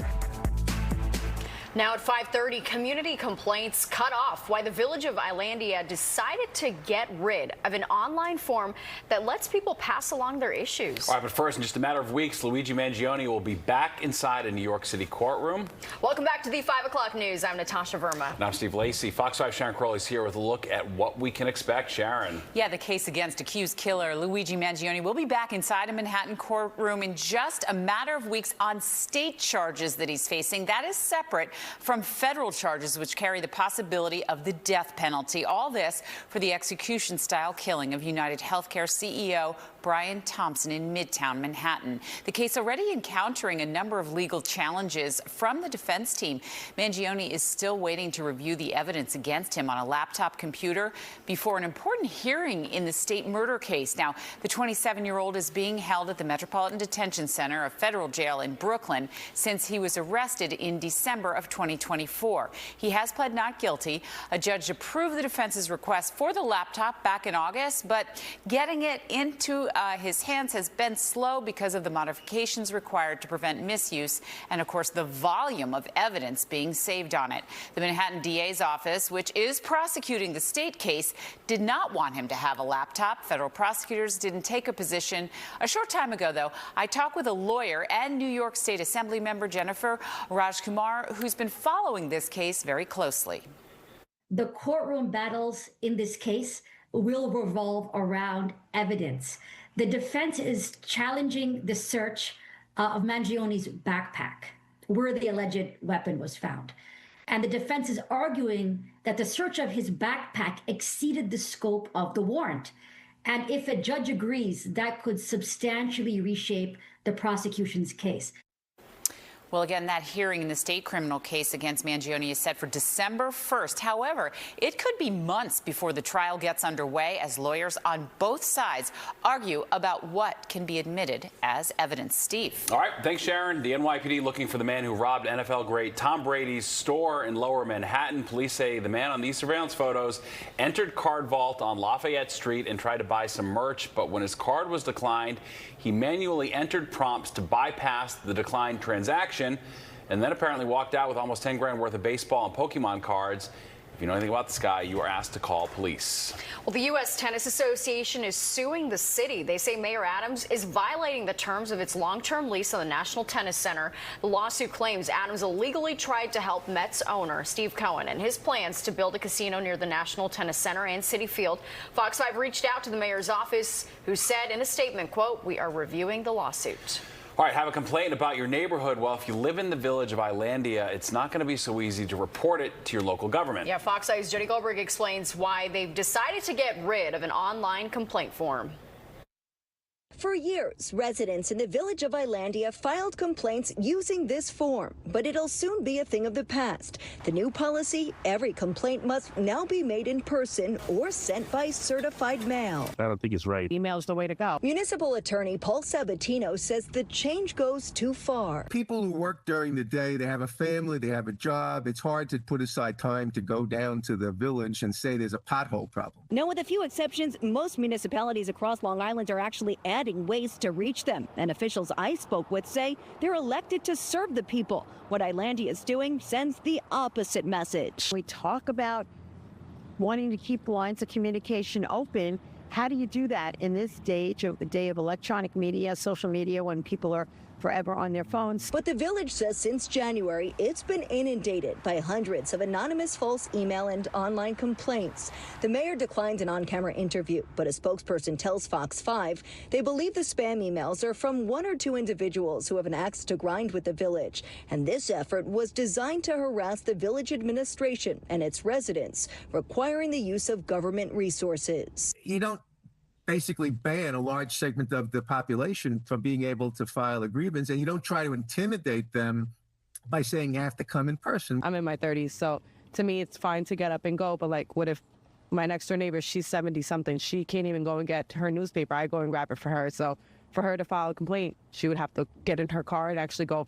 Yeah, I would be upset. Only time will tell whether the new policy stops harassment or stops the village's more than 3,500 residents from being heard. In Islandia, Long Island, Jody Goldberg, Fox 5 News. Well, the government shutdown creating travel headaches for people across the country. And if your plans were affected, you probably learned that changing hotel reservations isn't so easy. The Point Guy is going to join us to break down what you should know the next time you book. And a little later, we're trying some festive foods and cocktails from popular pub The Dead Rabbit that will be featured in its annual Jingle Jangle pop-up set to debut.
The holidays right around the corner. People are getting ready to travel, and if you've got a hotel booked, you may want to check out their cancellation policies. It seems the traditional 24-hour cancellation window may not be enough anymore. And joining us now for more on this is the points guy, Clint Henderson. Hey, Clint, thanks so much for joining us.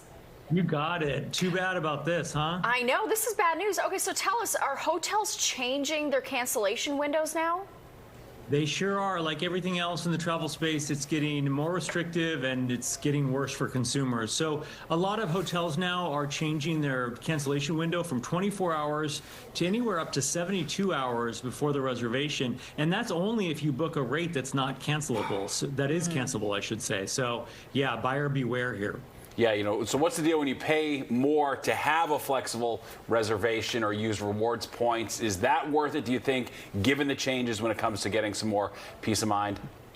If there's any doubt in your mind that you might not make the hotel, I would say yes, absolutely, it's worth it. And a lot of times if you do pay with points, you know, they have a slightly more flexible policy. But even there, the points restrictions, I noticed the other day for a stay I was booking in New York, they said you had to cancel 24 hours to get your points back. So that's fairly new too. So yeah, you just really need to check those rates when you're booking. Yeah, I guess what's the reasoning for doing this? Why are they changing these windows? So the hotels got a lot more flexible during COVID because they wanted to drum up business. But now that those, you know, sort of the demand has increased, they want to be able to sell every single last room. And so if you're booking several hotel rooms and then canceling at the last minute, that's less opportunity for them to sell it. So I do understand from a hotel sort of place why they're doing it, but it's really frustrating as a consumer. Yeah. You know, so does this mean you do need to explore maybe further than you normally do the idea of travel insurance? A lot of times I see that option. I'm like, no way, no thanks. I just feel like that's free money to them. But is that worthwhile now given these changes? I would not tack on additional insurance unless it's like the trip of a lifetime, a honeymoon, and you're spending thousands and thousands on the hotel. I don't think cancel for any reason insurance is generally worth it. I will say, make sure you're booking with a credit card that has trip delay and cancellation insurance so that, say something goes really wrong and you don't get to the destination for 24 hours after you booked, you can at least get that first night paid for from your credit card company. All right. Well, Clint, we appreciate you always coming on here and giving us the news on the travel industry. Thanks always. Yeah. Buyer beware, right? Yeah, absolutely. For sure. More so every day, as you alluded to. Yeah. Kind of crazy. All right.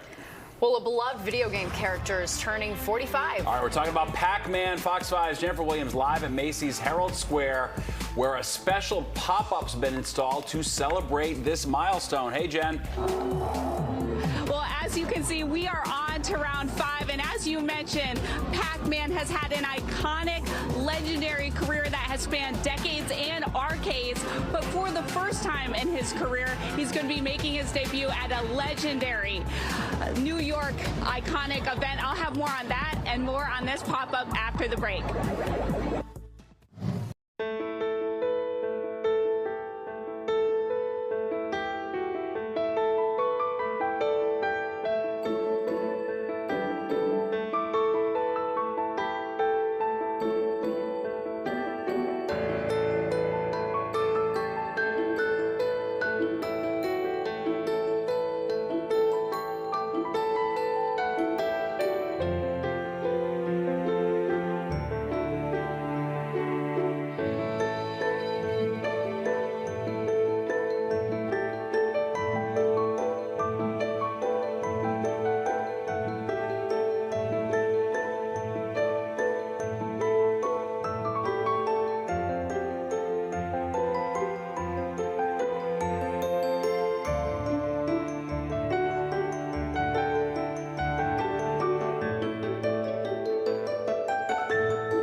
Well, it's a classic arcade game beloved by multiple generations. Yeah, for sure. Believe it or not, Pac-Man is celebrating its 45th anniversary, and to mark the occasion, a special pop-up experience is opening inside Macy's Herald Square. Fox 5's Jennifer Williams joins us live from there now. Jen, I know you're hard at work. Yeah, I'm in a tight game right now. We reached round 8, and it's so exciting because this is the grand opening, and I am joined now by Susan Tran, who is the Director of Brand Development with Pac-Man. Susan, what should we expect to see with this pop-up? Jennifer, welcome to the Pac-Man arcade pop-up here at Macy's Herald Square. We have a full immersive experience. We have free-to-play games, we have gachapon capsule vending machines, and we have collectible merchandise available for purchase. And we also have a special guest. Shall we let everyone know there's a little bit of a photo op with the man of the hour himself, and that is Mr. Pac-Man himself. Photo ops. Just what's it like to be able to have this immersive experience where fans can actually touch Pac-Man? Yeah, we're excited. We're celebrating a major milestone. It's Pac-Man's 45th anniversary. So excited to be here, and it's fun for all ages. And you know what I've noticed? There's a lot of big kids here today. Why do you think that Pac-Man has just stood the test of time in terms of just his popularity just being decades and decades, and his image has resonated with so many? Yeah, Pac-Man has made an impact in gaming and pop culture through the power of play. So he's just bringing joy and happiness to fans of all ages, and we're really excited to celebrate his legacy here at Macy's. And he's going to be making a big debut later this month. Where can fans expect to see him? Pac-Man is making his official debut in the Macy's Thanksgiving Day Parade. And for the first time ever, it's crazy to think. First time ever. So excited to be part of the Thanksgiving Day tradition. And how long is this pop-up going on for, and when can people swing by? Today it's a grand opening, and we will be open through January 18th. Perfect. And let's take another look at this entrance. It's absolutely incredible. What went into the design of this pop-up? Yeah, we wanted to celebrate Pac-Man's legacy, his classic design. So we brought a lot of different arcade machines here, the capsule vending machines, and then, yeah, the merchandise is great for holiday gifting. Perfect. And again, once again, if the holidays get a little hectic, this is going to be going on through January 18th. So you have plenty of time to stop by. And if you have a few hours and you find yourself stuck playing some games like I have this whole afternoon. Thank you so much. I'll send it back to you in studio. So fun, and they've got those plushies, those Pac-Man plushies. Greatest game ever. It really is for me. I remember when I was a kid, like that was the first thing I thought was cool. Like, whoa, Pac-Man, this is major. And then it came out on Atari. You could play it at home. I could play Pac-Man all day long, every day. Are you good at it? I'm good at it, yeah. Okay. I am. All right. Well, maybe you need to go to Macy's and try your luck If I'm in at that it. neighborhood, I would definitely check that out. That is not even a lie, I swear. All right, let's get a check of the forecast now with Liv. That's a good idea because you stay inside away from all this cold. Yeah, exactly. And the incoming rain that's going to hit us Saturday night.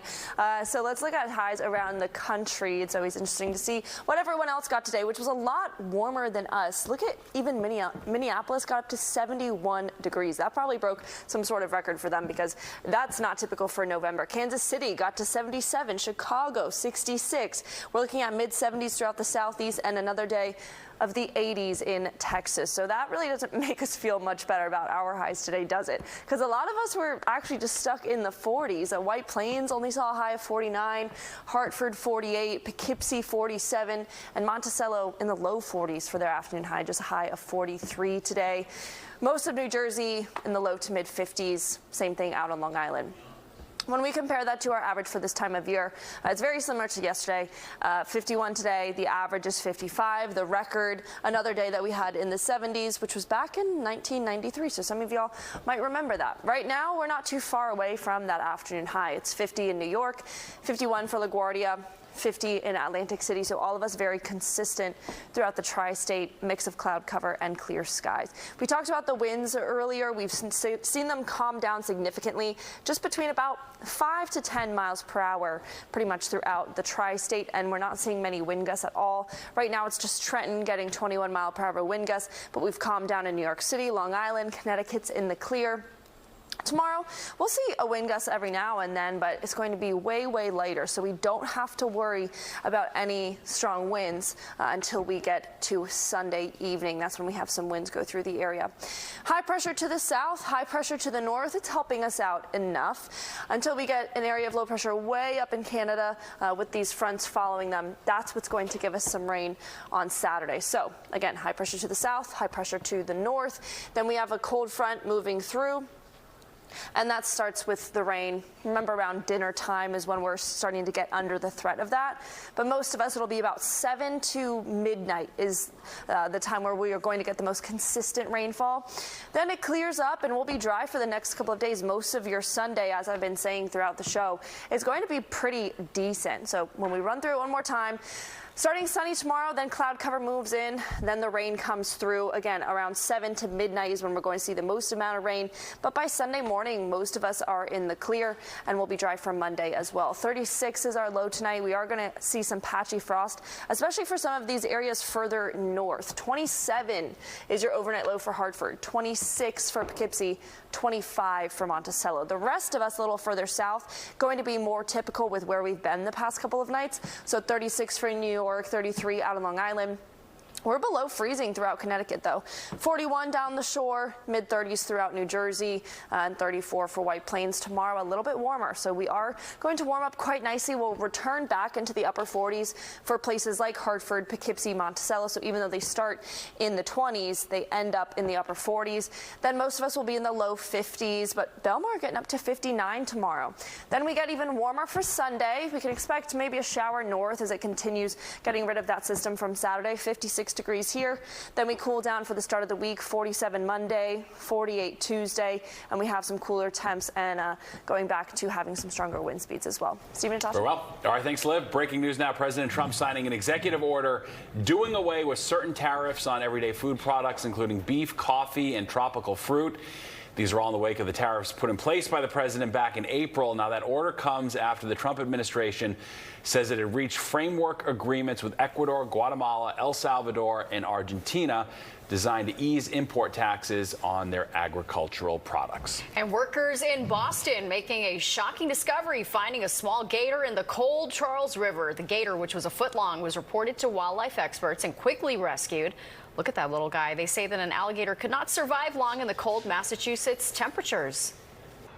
They just don't last in the cold. They're cold-blooded, and they need heat to make their body work and move and eat, function.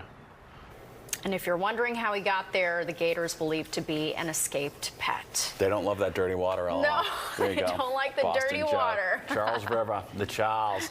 All right, well, it's Friday, so start making your weekend plans. And if you need ideas, we've got plenty. Ryan Christopher gives us a look at what's happening in his weekend preview.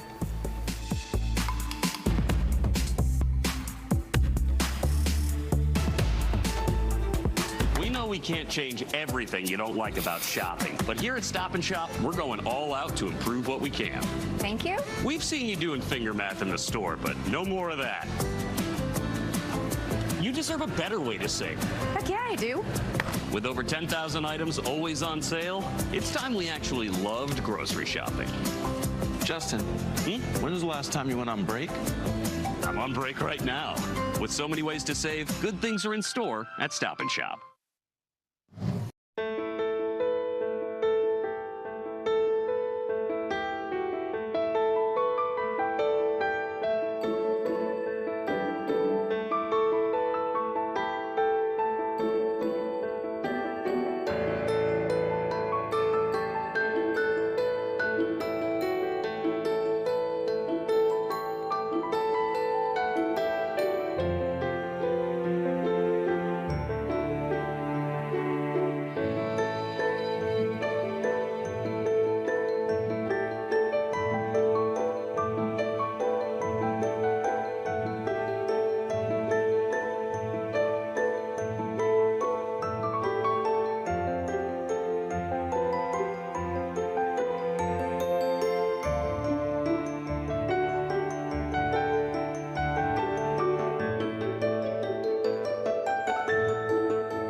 All right, if you're feeling lucky, you may want to buy a Mega Millions lottery ticket. That's because the jackpot for tonight's drawing is close to $1 billion, $965 million to be exact.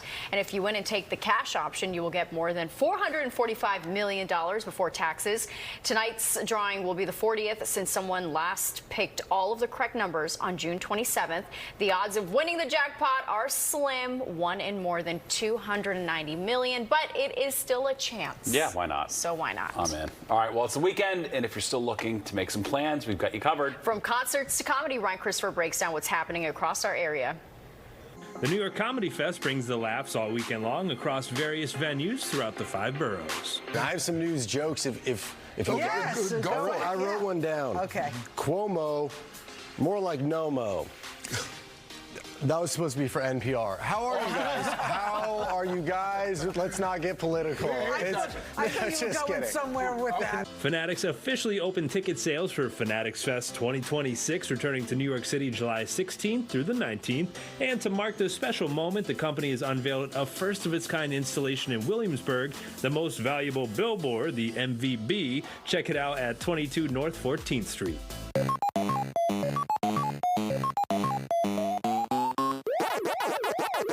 Open today at Macy's Herald Square. Check out the 45th anniversary celebration of Pac-Man. You can see the immersive arcade experience before the Ghost Gang says game over. Sure, I've been in love a time or two, but in the end, I still chose you. Saturday night in the Bronx, Drew Hill and Cisco bring their smooth sound to the Lehman Center with special guest Christopher Williams. So you're shaking that thing like who's the ish with the look in your eyes so devilish. I'm a sucker for you. Yeah. Say the word and I'll go anywhere blindly. And Sunday and Monday, the Jonas Brothers return home to the Garden State for 2 nights at Prudential Center on their Greetings from Your Hometown tour. You make every day feel like it's Christmas. Every day that I'm with you. All right, try this excuse next time you're running late. My car was blocked by hippos. All right, it apparently happens often in parts of South Africa. We're going to see this wild video circulating online.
Some new additions at the Chicago Zoo. A pair of leopard cubs made their public debut at Brookfield Zoo today. The 4-month-old sisters spent the previous weeks growing and bonding with their mom, Mina, behind the scenes, but they are already loving their new home and have been spotted climbing branches, braving the rocky ledges. These leopards are the world's rarest big cats, with less than 100 believed to be in the wild. The zoo says that the births of these cubs are significant in their efforts to save the species from extinction. And as for their names, they plan to reveal them on social media very soon. Wow. Yeah, beauties. That is fun. All right, and this isn't something you see every day. Hippos blocking traffic in South Africa. This is video taken earlier this month from the town of St. Lucia. The woman who took it posted it on social media saying, when you visit St. Lucia, you need to understand one thing. Hippos have the right of way on the road. No arguing, no debate. Stay vigilant and give them plenty of space. Yeah, they can get aggressive. Yeah, for wow. sure. Yeah, they're bigger than the Powerful. car, too. Pretty wild. And that's it for the 5 o'clock news. The 6 o'clock.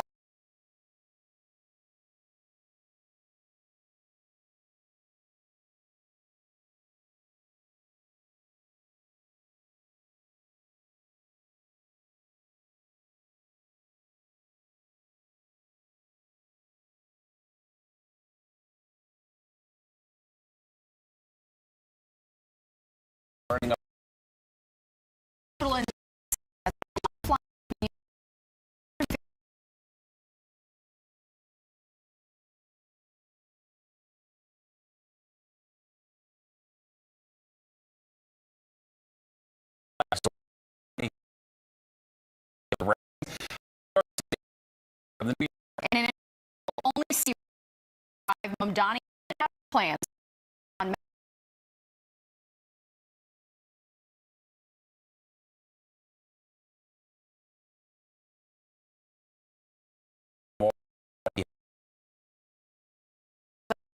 Zorama about office topics including how he'll approach relationship with Donald Trump.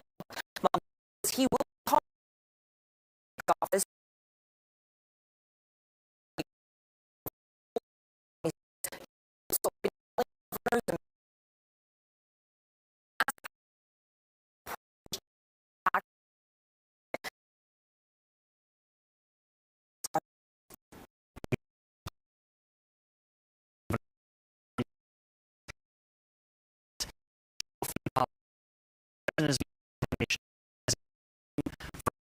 one or perhaps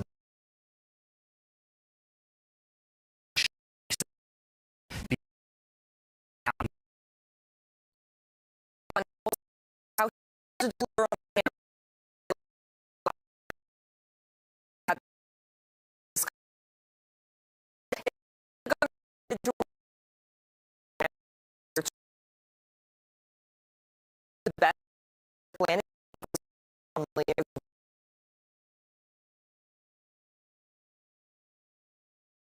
plan. This would pay for the economic agenda and start to Trump-proof our city for exactly the things that we were just talking about. I've also said that if there are additional or alternate revenue sources that would pay for the same things, we would embrace them by all means, because the most important thing is funding these things. And I think with the governor, there's a clear alignment of the importance of delivering on universal childcare and on an affordability agenda. And now the work begins, even before we've been sworn in, on lining out when, how, but we always know it's for who, which is New Yorkers. So you guys still trying to figure out exactly where that revenue is coming from? And we also discussed Mamdani's relationship with Mayor Eric Adams and how he plans to work with the NYPD after some past comments he's made. All that and more at 6:30 tonight. Steve and Natasha? Looking forward to it. All right, yeah, Morgan, indeed. thank All right, you. and to watch Morgan's full interview with the mayor-elect, you can tune into Politics Unusual tonight. Right after tonight's show, you can also stream it on the Fox Local app. Well, to the weather, where it was a windy and cool day across parts of our area, but some rain is on the way for parts of the weekend. All right, let's go to Liv Johnson for a look at what's in store. Liv. Steve, Natasha, yeah, it was another windy